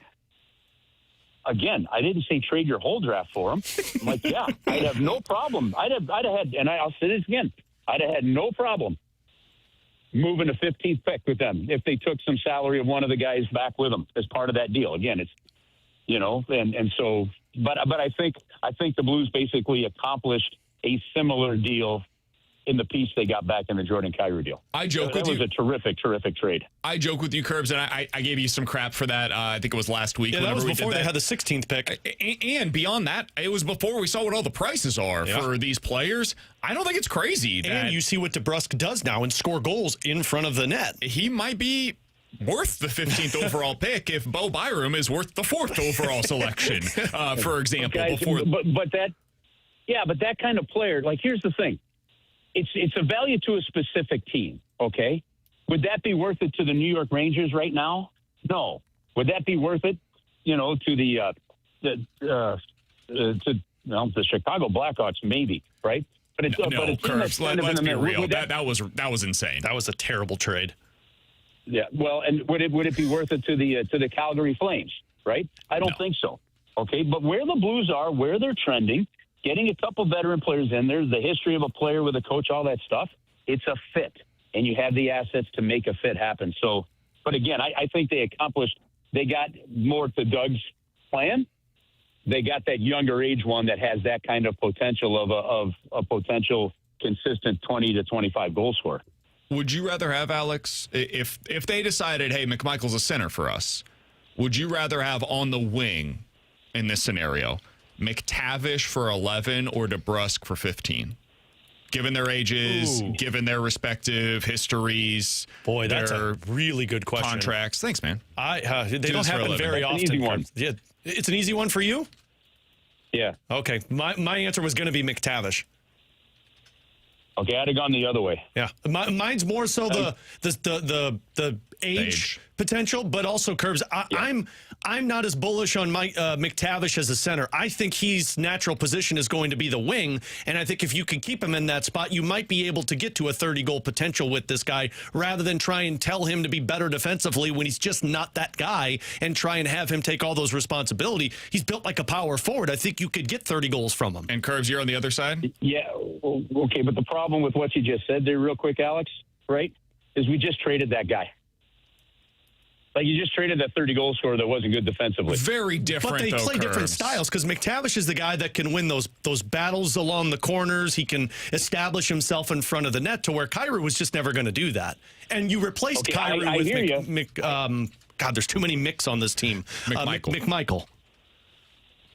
Listen, but I hear what you're saying. I'm not arguing against what you're saying.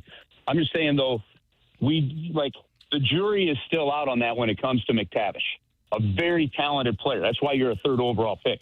I mean, this could be a great deal if it were to happen, you know, for the Blues. Now, I would think Anaheim probably, why would Anaheim do, I got to think Anaheim then turns around, tries to flip that pick or that's something like that, right? That's the reporting that's out there. Okay. But to me, two things. One, real quick on the McTavish thing, you don't know that yet. You're hoping he develops that. So with Cronin as the assistant and Jim Montgomery as the head coach, you're right. You're hoping that all-around game comes, and then you've replaced Jordan Kyrou, right, with a better two-way game. That's what you're hoping for. But the jury's out. Well, time's going to tell. He's only 23. We'll find out. The reason I would have gone the other way and said the 15th, say, on a player like a DeBrusk or any one of that ilk, is I really love the way the St. Louis Blues pick. I really trust this process that Doug Armstrong has had in place for 16 years. I think the track record of Tony Feltrin, after taking over for for Bill Armstrong, has been fantastic. And so I would have zero doubt in my mind that the Blues picking at 11th are going to find a really good player this year, with as deep as this draft is supposed to be. And if that's the case, I'm going to take the trust in my amateur scouting staff for the 11th, and I'm going to use the 15th to get more of an established player to fill a longer-term role in that process. That's why. It's not so much just player for pick scenarios. I think I would lean DeBrusk in this spot as a preference over McTavish. I get it, because you're also keeping the 16th overall pick, and you're getting that selection. And he's an honorary St. Louisan. So, Frederick Roofing. When you add that I'm sorry, DeBrusk Roofing. Kerbs forgot that you made. Kerbs forgot that I didn't forget. Okay. I didn't forget. I was just letting them go. Listen, we need he's a pro. He's just laying it out. Yep. Kerbs know when the jokes are bad. Yeah, no, I enjoy it when you guys give each other crap. So I think it's fantastic. Either way, guys, I think I think as hard as it was, I hated watching Braden Shen and Justin Falk go. I hated the way the season went that led to that. As frustrating as that was, I think Doug Armstrong and the hockey staff really did a pretty masterful job to come out with 3 first-round picks and the other assets that they got. The more you learn, because I don't. It's not my world to spend a lot of time on the amateur players, but the more you learn about this Swedish center that they got in the, in the Kyrou trade too, that one that could end up being something like there's. You've got to be excited at the direction that they're building, but at the same time, and I think it's fair to say this, and I think Tom Stillman kind of alludes to this a little bit from time to time. But you are in the winning business, and you can't just keep talking about, well, we're building towards this. We're building towards this. That's what the Blackhawks are doing. That's what some other teams are doing. Doug Armstrong knows how to advance it, and it's at some point you have to push yourself into that window. And this draft and all the capital the Blues have given them the opportunity to kick tires on all those different scenarios. And in doing so, eventually, even if it's not one of the deals they were looking for, or some of the ones you tried didn't work out, the bottom line is you've got to be pretty confident that they are advancing that process well this summer. Over, under, how many Swedes are taken this weekend, Curbs? 4.5. By the Blues? Yeah. Set it at 3.5. How many draft picks do we have? 13, right? Did you get 12 or 13? 13? I'd put the over-under at 10. And you take the over? and then take the over. No, I don't know. I'd say you got a few. Listen, guys, you can never have enough Swedes or Finns on your team. Okay? They play the game right. The personalities are great. The quality of the people is fantastic. I don't think you could ever have, if we ended up finding in this process another 7 Oscar Sundqvist, I'd be thrilled. Curbs, we always enjoy the conversation, man. Enjoy the draft tonight. Should be a heck of a lot of fun here in St. Louis. We've got the draft show starting at 6 with Donnie Fandango and our guy Alex Ferrario. That will be on until 9 o'clock. It's all supported by Jules on Hampton. Enjoy yourself tonight, Curbs. We'll talk with you again next week. Break this thing down. Yeah, guys, thank you very much. Have an awesome weekend. Do me a favor, keep the caffeine away from Donnie until we get to showtime, because today could put him on the wired edge. I think he's already down like 3 Pepsis today, Curb, so watch out. He's going to be wired up. All right, see you guys tonight. See you, Curbs. That's Chris Kerber, voice of the Blues, joining us as he does each and every week here on BK and Ferrario. Man, I'm a little surprised we haven't seen more buzz today. It's too quiet. It's just way too quiet. Brett Kulak, by the way. Just got a contract. 5-year deal. Good God. These teams that are in another deal. Yeah. These teams that are in win now modes, they're doing what you see in Major League Baseball, where they just try to keep the luxury tax hit as low as humanly possible. And so they're just, hey, spread this thing out. We know we're going to pay for this eventually, but for right now, we're trying to win. I'll say this about Colorado, though, man. Like, taking Nichushkin and Jack Drury off of their roster, it doesn't take anything away from their team, because you still have Cale Makar and Nathan McKinnon, but they are headed towards we're way too top heavy and we don't have anything, and you start to worry what it looks like beyond that. Their window, it gets hard, man. Their window might begin to close at some point. Now, you'll always have a window with Makar and McKinnon, and Nate just was awesome for them last year. But you've lost Nichushkin, really good, who's always like a 25 goal scorer. Nelson's getting older. Kadri's getting older. Yeah. Landeskog's getting older. You're going to start to see at some point teams begin to move themselves up in the Central. Dallas is another one. Man, if they move on from Robertson, Sagan's going to be gone. Ben's going to be gone. Duchesne's going to be gone. You start to see it tilt. I feel better about the future of the Stars than I do about the future of the Colorado Avalanche. I agree I know with that. Feels weird because they have McKinnon and Makar, and that's a great starting point, but their core is just older. Mm-hmm. Whereas in Dallas, they've done such a great job of drafting. Roope Hintz is only 29. Yeah.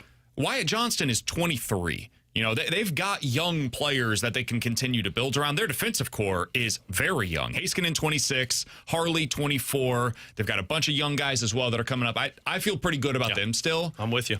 Colorado has some serious questions to answer in the next few years, which is why you're probably seeing deals like this where they're saying we've got to push now. Yeah. We have to continue to try to win with this current crop of players. All right, coming up next, we'll dive into the junk drawer here on 101 ESPN.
With Alex and T-Bone, I'm BK. Let's dive into the junk drawer. Real quick news here from New York. This is from the New York Post. Heard from a source today that Albert Pujols in recent weeks had let friends know he'd very much be interested in the Mets job if and when they move on from manager Mendoza.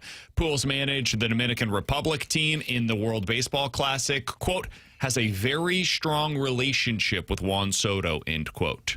That would make a lot of sense. We tried to get Juan Soto to St. Louis with Albert Pujols, and Mo wouldn't do it. The cold dead hands thing. No, that's wasn't it different? No, Carlson was a part of it. It was Walker and all these other guys too. That'd be a good hire. Yeah, I think he'd work well. A great hire. Plus, if you're Pujols, it's a good spot to go into for how awful that team is right now.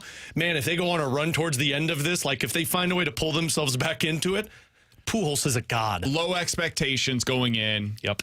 All the resources in the world. I think Stearns is a smart baseball guy. I have no evidence of that since he's been in New York, but I think he can figure it out eventually. I think that would be a really good hire. I think that's about as good as you could do. I would personally also like to see Carlos Beltran get one of these jobs, but it seems as though he's been blacklisted from Major League Baseball. I don't know why he's the only one that came out of this thing being blacklisted, but whatever. It's crazy that he's not more in the conversation when A.J. Hinch is back. And I know A.J. Hinch didn't have a big part of it. Well, he's a manager, so he had a part in it. But, I don't understand how these guys get blackballed, but then everyone else that was a part of the team is like, oh, well, forget about it and just keep keeping on. It seems him and what was the GM's name? Sounds like those are really the only two that have had the worst punishment of it all, because the former GM is now running a soccer team in Europe doing stuff. So yeah, I thought Beltran right away. That was the first name that I thought of. I think Albert, it would be a good hire. I don't know that I would trust Stearns to get that figured out. The other thing that I don't know about is I don't know how much longer you could believe Stearns is going to have that job. Man, Cohen, totally fair. Cohen's shown, man, he's willing to churn through his front office and his manager. So that would be going there to potentially, if it works, great, you're a hero. But if it doesn't go well, I don't think you have as much time as most organizations would provide. Update from David Pagnotta on the conversation we just had about Jake DeBrusk, Alex.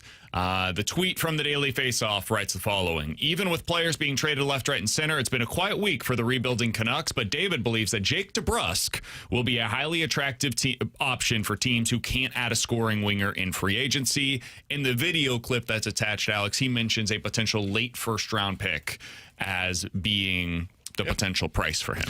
I mean, I get it. I still think you can get him for 29. I'd do it. Oh God, yeah, in a heartbeat. I mean, I'd do it for 16. I just think he makes sense for what you're searching for. Again, I still think your center spot is the weakest, but it doesn't really sound like you're going to be able to find a spot to upgrade it. I mean, I would call Vancouver and try and get both DeBrusk and Pettersson. See if you can get them both for the picks and prospects and whatever you've got in that spot.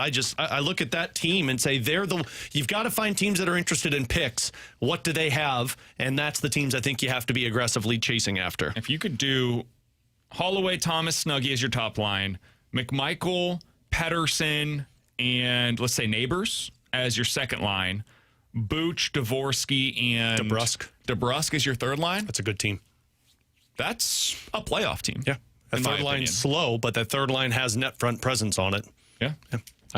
Stenberg, Finley, and Torpo on your fourth line. Yeah. Walker is one of the extras. Carbonneau comes up later on in the season. You've got Druin, Berggren, and Suter that you got to figure out kind of what to do with in this scenario. You could probably trade a couple of them. I mean, Druin might just be in the minor leagues, and you put him through waivers, and Suter and Berggren are the last two guys. Or, you're moving one of them. It's a good team. T-Bone's in. Coming up next. T-Bone told us in the break he loves the Pettersson idea. He's just playing it off. Don't you put words in my mouth. You like that, don't you? I don't tell lies on this radio station. What do you like better between DeBrusk and McTavish? What do I like better between DeBrusk and... If it was 15 for DeBrusk, 11 for McTavish, which one of those would you prefer? Originally, I thought McTavish, but Kerb's kind of sold me on DeBrusk because you do get to skip a little bit of the development process, which would be part of the thinking with McTavish. So I think I would lean DeBrusk. Yeah, I think I'm that direction as well. All right, coming up in 15 minutes, we'll get to some more NHL news and notes. But next, the Blues finally have shown a willingness this offseason to get super aggressive for star-level players on star-level contracts. What does this tell us about their offseason plans and the direction of the team under Alexander Steen? We'll get into that next year on 101 ESPN.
David Pagnotta reporting that the Ducks are now engaging in trade talks involving Olen Zellweger, who is a left-handed defenseman, Alex. 5'10", $195, 22 years old, former second-round pick.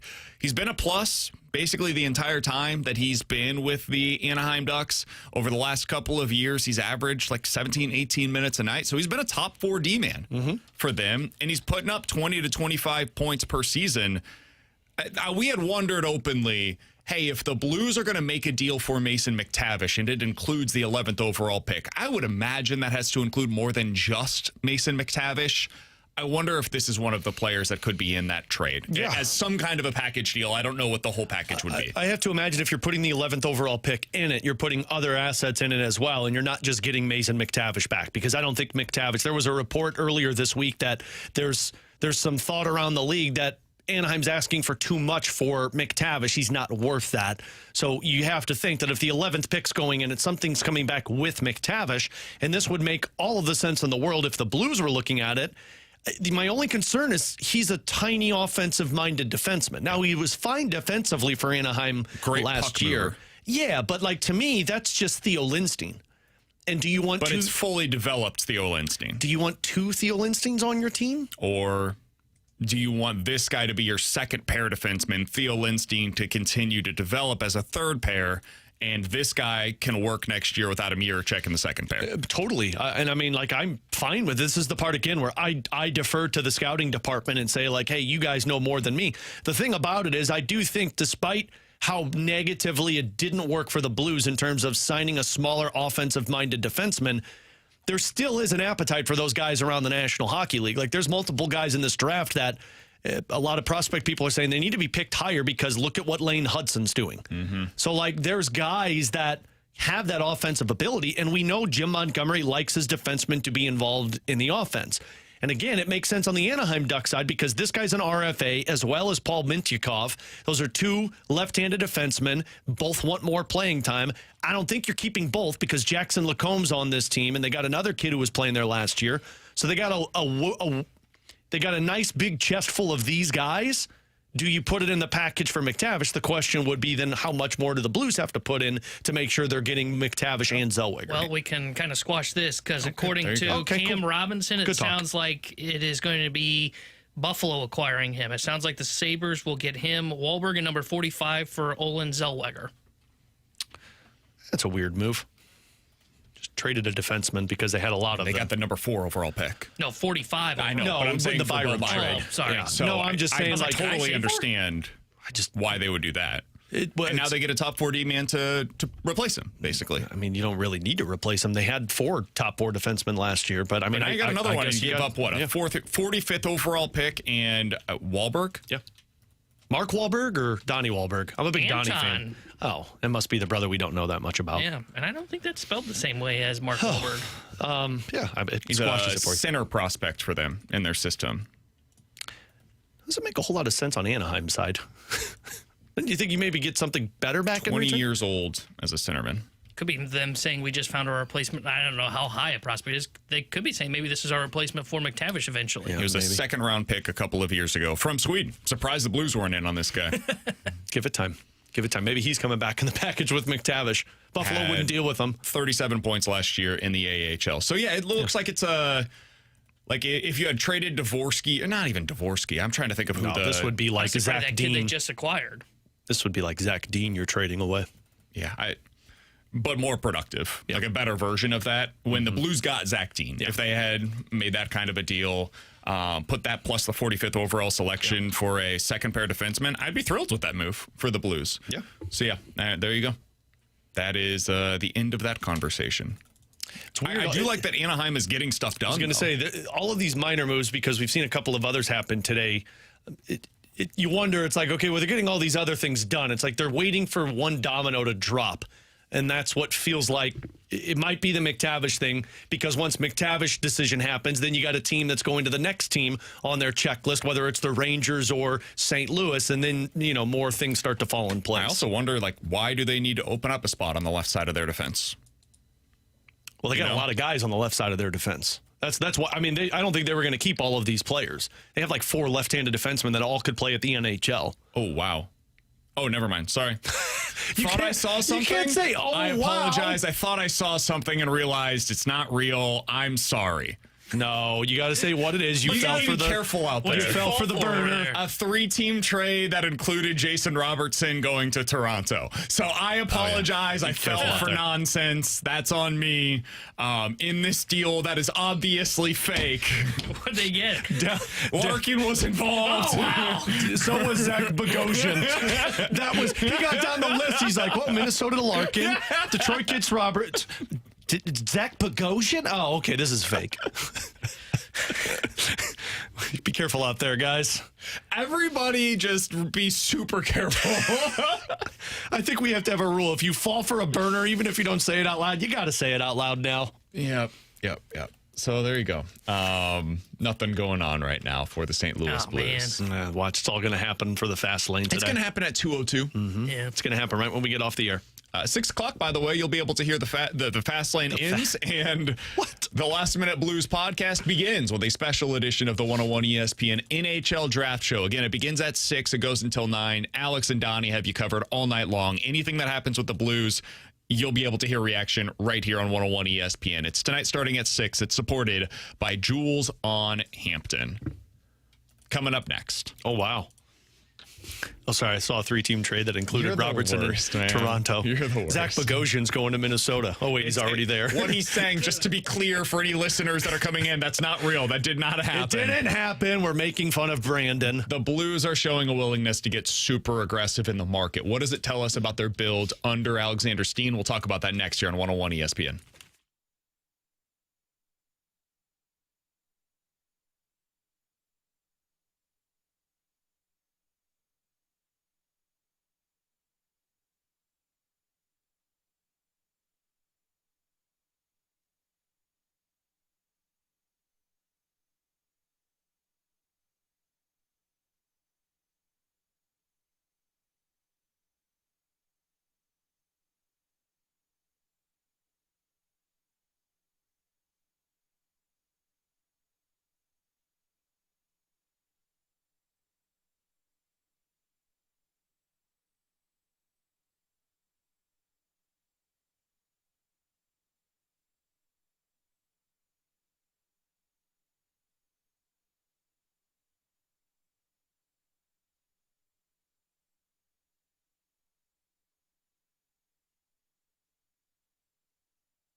Alongside Alex and T-Bone on BK, you've got BK and Ferrario here on 101 ESPN. The report that came out last night that kind of shattered the NHL world, Jason Robertson declined an 8-year, $15 million per year contract with the Seattle Kraken. And then about 20 minutes later, our guy Jeff Merritt comes in and says, hey, by the way, he also did not want to sign with the St. Louis Blues. Sweep the leg, Johnny. Now, no contract details were reported in that. We do not know what the Blues were willing to offer. But in order to even get in the game with Jason Robertson, I have to imagine you've got to be ready and prepared to offer more than $12 million.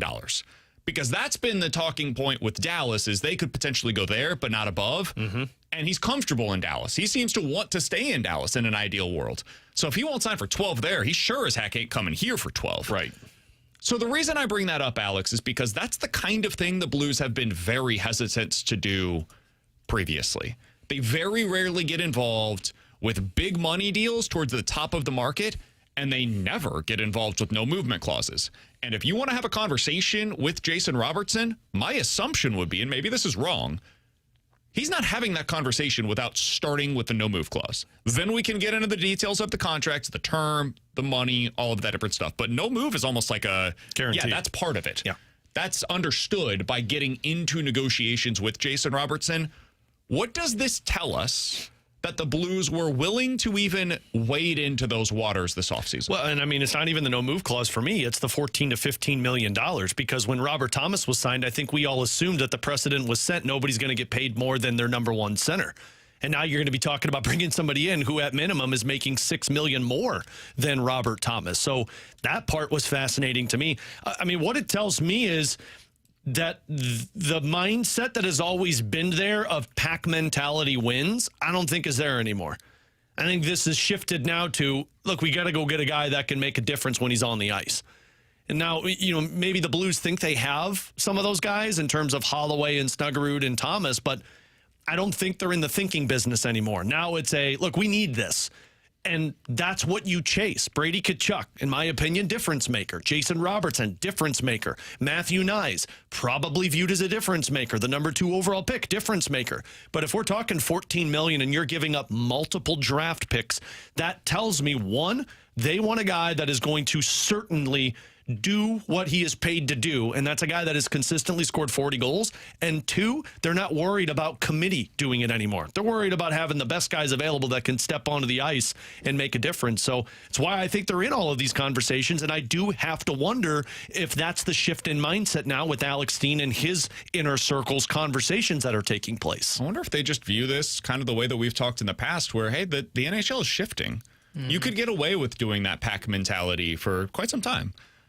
You look back at some of the teams that were winning in the basically late aughts, the 2007-ish to basically when the Blues did in 2019. You saw some teams that fit into that level of criteria. Since the Blues won, though, haven't really seen that. Now, maybe you view Carolina being that way.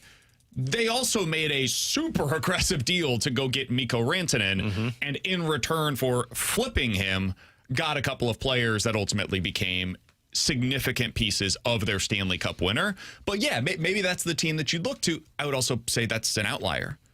Over the last decade, most of these teams have star-level talent on their roster. And in order to get the most out of, you know, Robert Thomas or whoever they deem to be that second-line center long-term, they're going to need that. You need 3 or 4 different wingers that can put, in any given year, 30-plus goals on the board. Yeah, and you do it with the snap of the wrist. Like, it's one thing to have guys that can be the net front presence, because that's the value that I put, and I think it's a value Jim Montgomery puts, but you also have to have guys that can do what Jordan Kyrou did, just at a consistent level. And Jason Robertson, regardless of what I think he does in another market, he has done it, and that's why you bet on that upside and go after it. And, I mean, the other thing which kind of went under the radar when we had, I know Tony Feltrin mentioned it with us, but I went back and listened to that press conference that Doug did on Monday prior to the move for McMichael, was he was talking about how they got 5 people in their analytics department, and every year, he said, because it's a copycat league, they spend the offseason looking at what that team did in the regular season and how the analytics backed up what they did on the ice and how we can mimic some of that. And you do have to wonder if they're looking at that saying, look, we just don't have guys that are analytic darlings that consistently put the puck in the back of the net. Because Kyrou was an analytical darling, but he's not doing it on a consistent basis. Not finishing. Yeah, and the finishing has been the biggest problem for the Blues. And the thing with Cairo is you can be as analytical of a darling as you want, but when the coach doesn't trust you stepping over the boards when you're down or up by a goal, then it doesn't matter what your analytics look like. And that's why I think you're looking at all of these top echelon names. And I do believe Alex Dean has that mindset too, to where it's like, look, the pack mentality worked when the league was a defensive league, and now it is an offensive league. You've got to get more guys that can do offense. And if you're having conversations with Robert Thomas of like, look, we want to keep you here, we believe we're building towards something, well, you go out and get assets that can make Robert Thomas a 100-point player, and that's a guy who can put the puck in the back of the net. I would also add part of that, a byproduct of it at least, having those kinds of players that you're talking about is an improvement on the power play. Yeah. And you look 100%. At the teams that are legit cup contenders, especially in the Western Conference, but it exists in the East as well. They're good on the power play. Mm-hmm. Edmonton last year, 30% on the power play. Now, they're ridiculous. They've got two of the best players in the world. Yeah. Dallas was second at 29%. Minnesota was third. And then Carolina, Vegas was sixth. Boston was ninth. Montreal was 10th. These are really good teams. Mm-hmm. These are contenders. And when you look at what they're doing in order to prop themselves up, it's not just in the regular season. It's also the postseason where that matters. It's so hard to score at 5-on-5 once you get to the playoffs. It's incredibly hard. And if you're going to be able to do it, you need to put the puck in the back of the net on the power play. And that's one of the reasons, honestly, why I'm so interested in Jake DeBrusk. To Curbs' point, that guy is a proven power play producer. Yep. And he goes about it a little differently than like your typical, Jimmy Snuggerud with the one-timer. Mm-hmm. But if you can have a one-timer and you have somebody that just parks their ass in front of the net and puts together all of those dirty goals on the dirty goals on the power play, that's how you can take this thing to the next level. And that's why I think they've identified these types of guys like the McMichaels or the McTavishes, guys that can be in front of the net, why they valued the offense from the defenseman. All of those things you have to have. Like the defenseman putting pucks on net don't matter if you got no traffic in front of the net. But having a ton of dudes that just put traffic in front of the net, well, that's easy to stop because you just stack the box. You got to have guys who are weapons on the outside. And they have some guys who have the potential. Jason Robertson's not the potential type of guy, nor is what they believe, I would imagine, the number 2 pick. If you were able to get Ivar Stenberg, that's a shot that can beat a goaltender. That's Alex. He's T-Bone. I'm BK. Coming up next, we'll go through some other NHL news and notes ahead of tonight's NHL draft. Very curious to see what the Blues are going to be able to get done. Also, some other teams that could make some big-time headlines over the course of the next 4.5 hours or so. We'll get into some of that next year on 101 ESPN.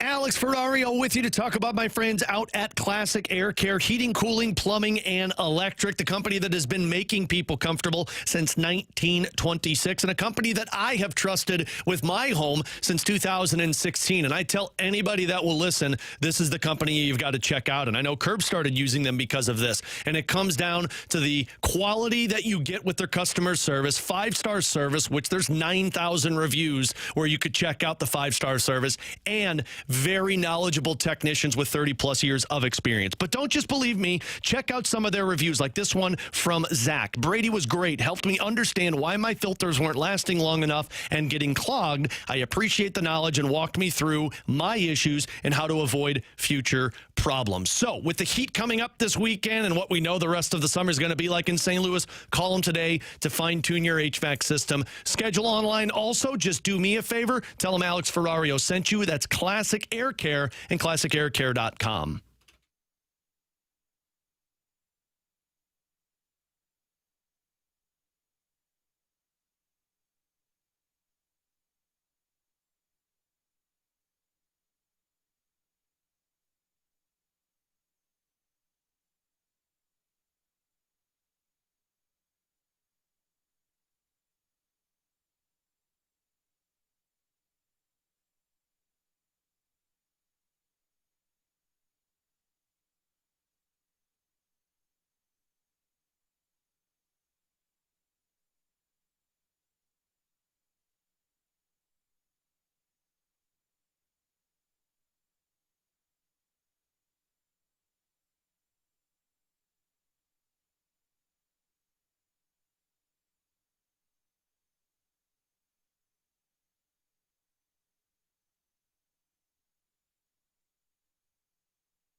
Tanner Hendrickson here with the Sports Center update brought to you by Universal Windows Direct. Cardinals tonight, weather permitting, supposed to start a 3-game set with the Miami Marlins. 7:15 will be first pitch. Michael McGreevy will be on the mound for St. Louis. And tonight is the 2026 NHL Draft. The Blues currently hold 4 first-round picks, 11, 15, 16, and 29th overall. You can listen to our live draft show tonight, live from Enterprise with Alex Ferrario and Donnie Fandango, with coverage starting right after the Fast Lane at 6 o'clock. The Sports Center update was brought to you by Universal Windows Direct. You'll be saying, I love my windows.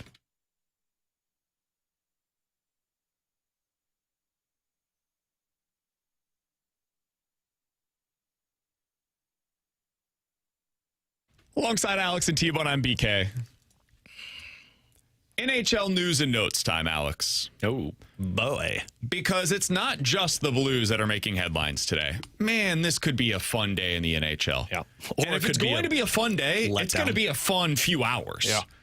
It could be an absolute sprint to the finish, basically right up until the NHL draft. Because I thought we'd get a little bit more. I did too. In terms of stuff leaking out between the start of our show and the finish of our show. Well, we got 20 minutes left here before the fast lane begins. So I don't think that's going to take place. I might need 2 cigarettes before we even start the draft show. We don't have. I would love to see you smoke a cigarette on the show. I would be dead. Oh my God! Tell you what, if they need that, if they trade for the number 2 overall pick, I'll find somebody to get me a cigarette. I think our guy Mike Ryder can help you out with that. Adelaide, Emma, and Olivia. Don't listen to this part right here because they're going to see don't you. Don't believe in peer pressure. The reason that I'm mentioning this, they're going to see you have like an absolute coughing fit, and they'll say, "Well, I don't want to do that, Daddy. That's gross." I'm going to sound like a waitress from Denny's or something. They'll be like, well, sweetheart, what do you think they're going to do tonight, Donnie? You and Donnie are just smoking stogies on the air for a couple hours. Donnie and I trying to break it down and just. Oh, I need that in my life. Okay, so let's hope they get the 2nd overall pick then. We've got Jason Robertson still out there. We've got Matthew Nyes. I don't think he's going to get moved, but still out there. Number 2 overall pick. Number 4 overall pick. We've got Connor Hellebuck, who is unresolved right now. Dylan Larkin's name is out there. I don't think that's a today thing, but who knows? Mason McTavish, I think, is a today thing at some point prior to the start of the draft. We'll see on Werenski. He's reportedly having some kind of a meeting tomorrow, which seems like really awful timing. Yeah, Don Waddell didn't give Columbus fans the warm and fuzzies today at his presser. And then there's all the stuff that, it could happen at any point. Jake DeBrusk being one of them. Is there another potential RFA that could be moved between now and the start of the draft? So let's go through these individually. Let's start out with the headliner, which is Jason Robertson. Turned down $15 million a year from Seattle, said no thanks to St. Louis, doesn't want to go to Ottawa. Seemingly every opportunity he's had, he said, nope, not that. What do you think happens here, Alex? Are we going to get some kind of a resolution today on Jason Robertson? Yeah, I think we get a resolution today, and it may not be a trade. It may just be, hey, he's going to stay in Dallas. They're trying to work this thing out. I think he stays in Dallas. I don't know where he's going to go / agree to play. And Dallas is kind of backed into a corner in that spot. To me, San Jose makes a hell of a lot of sense because he's going to the West Coast. You're going to play with Macklin Celebrini. They're ready to win. It's a good spot to be in if you're Jason Robertson. I think he's from California, if I'm not mistaken. So, that makes sense. But Dallas would probably say, give us the 2nd overall pick back because we want Ivar Stenberg to replace him. And I don't think teams are going to give up that much other than draft pick capital for Robertson. I think he stays, and I think he just signs for $13 million. They're going to have to figure out how to do it this year.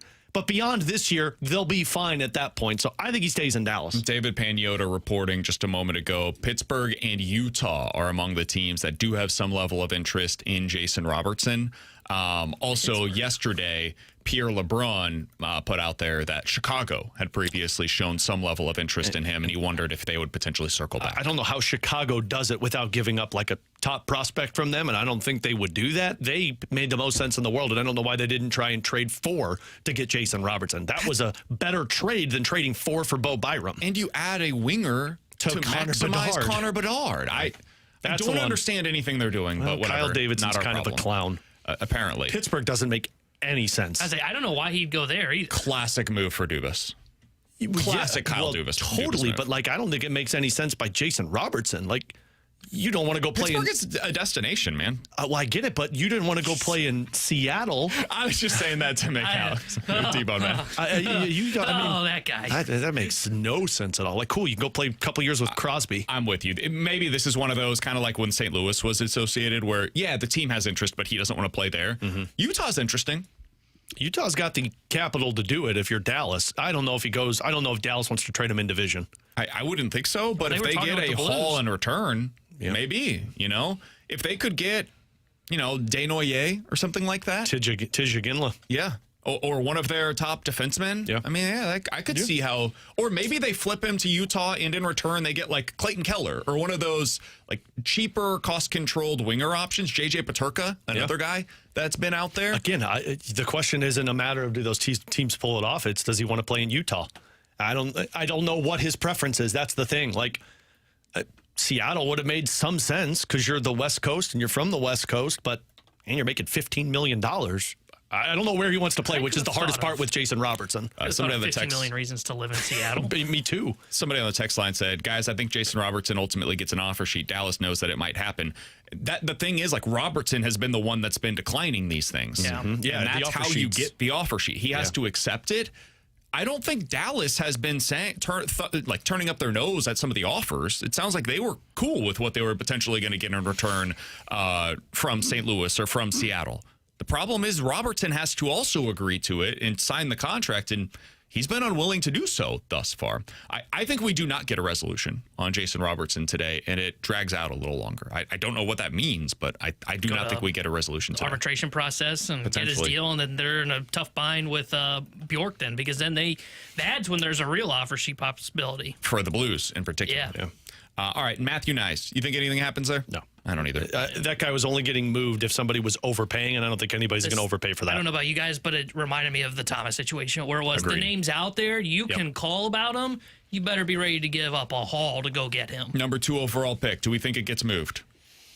I do not. No. I've gone back and forth on that. I actually think no. I think San Jose's just been throwing stuff out there to try and up the ante, and I think they're just ultimately going to keep it. I don't know who they take, though. I kind of think they're going to go Chase Reed too. I think they're going Stenberg. Yeah, I think you have to go Stenberg because you traded Eklund. If they didn't trade Eklund, I think they'd move it. But I think they go Stenberg at 2, and then they try and use 9, or they try and move up a little bit to draft another defenseman. Does the number 4 overall pick get moved? That one's getting moved. There's no reason for Buffalo to draft somebody at number 4. Like, they're ready to push now. I think that one's either going to go to Winnipeg for Hellebuck, or I think it goes to one of Dallas or the Rangers to get Vincent Trocheck or Dylan Larkin. I do not believe Buffalo is drafting the 4th overall pick Detroit, tonight. not Dallas. Then? Yeah. What did I say? You said Dallas. I thought you were going to say for Robertson. Detroit. I think it gets moved. I have no idea where it's going. I can't imagine giving up the 4th overall pick for a goaltender. To me, that seems crazy. That's just as crazy as trading for a defenseman, in my opinion. But they might be willing to do it. I think it gets moved. I wonder if the Blues go for 4. If they don't get McTavish. I mean, you always think of Buffalo, though. What's the enticing offer?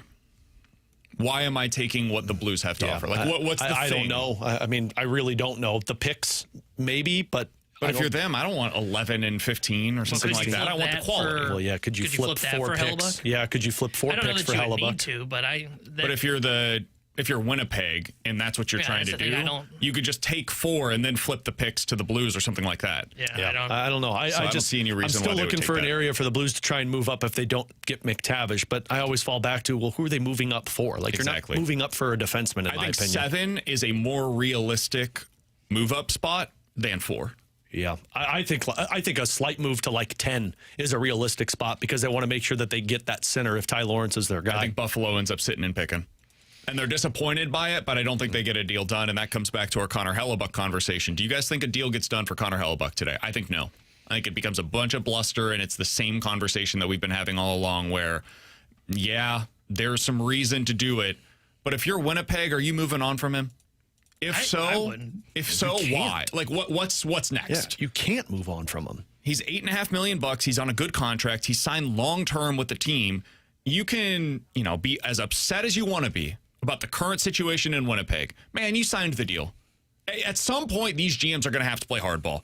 If I'm Detroit, I'm not trading Dylan Larkin. Sorry, buddy. You signed the contract. I'd trade him for the 4th overall pick. Sure, if I get an offer that blows me away, I think that's the same with Hellebuyck. If I get an offer that blows me away, that's why I don't understand why Winnipeg said no to it. Like, who cares if you're not getting the 8th pick back? Like, or Buffalo said no to it. Like, why? Yeah, I was about to say, for Winnipeg, I see every reason why you wouldn't trade up from 8 to 4 and include our franchise goalie and a former MVP candidate. That would be crazy. I misspoke. The Buffalo side of it. Like, I think that's dumb on Buffalo's end. Like, who cares if you get 8th? I'm trading for the guy that's won Vezina Trophy after Vezina Trophy with a team that's stacked with defensemen. Do you guys think that the Blues make a deal between now and the start of the draft? Yeah, I do. McTavish? I think McTavish or somebody else. I think McTavish goes to New York. I do too. That's my guess. I think they move on to the next person on their list, and I don't know who that is. Maybe it's Pettersson. Maybe it's Connor Zary, who we heard yesterday that there was some interest in. Like, I don't think they're going to make some type of move prior to the draft. If the move is Zary, how you feeling? Not good. If it's Zary for 29, that I'm fine with. Because I don't think they're getting a top 15 pick for Connor Zary. I wouldn't give up 11 for McTavish. Zary has scored. Giving up 4 for a defenseman. Zary scored 14, 13, and 12 goals over the last 3 years individually. 24 years old, former top 25 pick. For 29, I'm cool. Yeah, if you told me I traded 29 and I'm still drafting 11, 15, and 16, yeah, I'm good with that. My gut, though, tells me, like, if it's not McTavish and we get to, like, 5 o'clock and there's still nothing on McTavish, they're picking 4 picks. And the reason I put kind of a deadline on it is, if you're going to make that move for McTavish, Anaheim has to get something done because it doesn't sound like they want the pick. It sounds like if they're taking draft picks, they want to flip it. And the later you get, or the closer you get to the draft, boy, the quicker and quicker you got to try and make those decisions. So I lean towards they're picking all 4 picks tonight. I don't think I think there's going to be this narrative that there's, that's a loss for the Blues. I don't think that's the case at all. Like, if this draft goes in your way, and I mean, I've seen all of these mock drafts. So we had Feltrin tell us yesterday that some of them, you just roll your eyes at. But, I mean, you're going to tell me that you could walk out of tonight with drafting a potential second-line center, a potential top 6 winger, a potential top 4 defenseman, and then another middle 6 guy. I don't know how you could be upset with that. And I get it, it's all potential, but so is trading for McTavish. So is trading for Pettersson. So is trading for the number 2 pick. All of these scenarios that we've laid out of what could happen, they're all potential. Even Jason Robertson, like, you don't know he's a 40-goal scorer if you bring him in. So now Robertson, I feel different about. Robertson, I'm more confident with, but again, like, you're taking a chance at $14 or $15 million. I think any move they make at this point, drafting, trading for McTavish or Pettersson, there's some risk involved. Yeah, you're making a risk no matter what. Significant risk involved. I don't know that there was with Robertson. Now, it's fair. Would he be a 40-goal scorer? There's a little less involved in that. There's risk, but it's different. Yeah, it's like if he doesn't pan on 25 goals and, 70 points, for example. Yeah, I just compared to these guys we're talking about. We said this yesterday, and I would trust, if you gave me the pro scouting staff and the amateur scouting draft staff from the Blues, I would trust that amateur staff a little bit more than the pro staff, just from years past. I think they've earned that. I mean, on both sides, yeah, like for better and for worse. Holloway and Broberg, I give them full credit for, because that staff understood. But, like, you bring up the Texier side of things. Like, there's guys that you look at, you bring up the Marco Scandella things. There's guys that you look at and you're like, man, what were you seeing here versus show me what Tony Feltrin's done since he's taken over. I would say, though, the difference in some of their misses lately and what they are reportedly targeting right now is the age. Yeah. Many of their misses have been on guys that are into their 30s. That are older. And then they re-sign them and you get the decline. And the hope, whether it's McTavish or Pettersson or some of these other players that we've mentioned, Jason Robertson would fit into this mix, is that you're getting the prime. You get to be on the upswing of the player's career. The same thing is true for Connor Zary. Instead of you get the backside, you get the back 9. So I think that plays into things here as well. I don't know. I'm fascinated. We got 4 hours until the start of the NHL draft. You'll be able to hear all of the breakdown right here on 101 ESPN beginning at 6 o'clock. Alex and Donnie, they're going to have you covered all night long. Instant analysis, special guests, reaction. It's the 101 ESPN NHL draft show starting at 6. It's supported by Jules on Hampton, and I can't wait to listen to those guys break this thing down.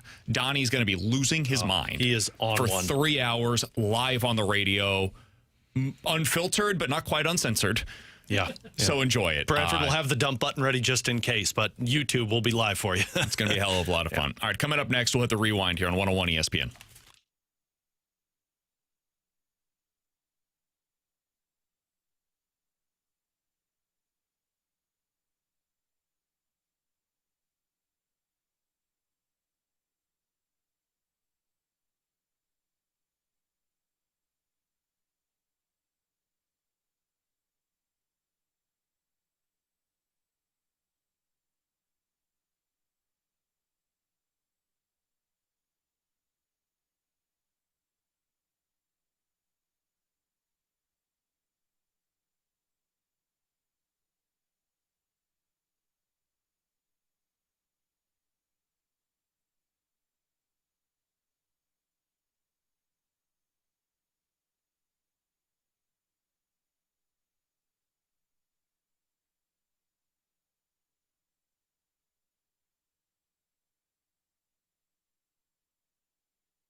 Side Alex and T-Bone on BK. I'm looking at the forecast right now, man. It's not supposed to stop raining until about 11 o'clock tonight. They can play through it. I'm going to go out on a limb and say I don't think that they're going to get this Cardinals versus Marlins game in. This will be great for my plants, though, because my garden boys is starting to wilt. In which case, them holding back Brycen Mautz from starting yesterday, and by the way, he's not starting today down at AAA either, according to the probable starters. It makes a whole heck of a lot of sense because then you'd have he and Michael McGreevy available to start tomorrow for you. Or maybe you go McGreevy and May as the two starters and Brycen Mautz is available as the 27th man to pick up some of the slack in the bullpen. And you could just basically tomorrow cover one of those two games with the starter plus Brycen Mautz, and then your bullpen can cover the other game. Go all out in game one and then kind of stitch together two guys in game two. Yeah, so I think it makes a lot of sense. Also, hey man, that speaks highly to their planning. If that's what this was all about, and you're Chaim Bloom, kudos to you. You avoided having to make some kind of a 40-man move today out of desperation because of a potential doubleheader tomorrow because there's nobody else available. Dobbins, or calling up Tink Hence before he's ready. And you put yourself in a better position for the weekend because you had the foresight to see, hey, you looked at the weather app. It's supposed to rain over the next couple of days. Paul Sewald is still upset. And he got to piss off a Diamondback, even better. There you go.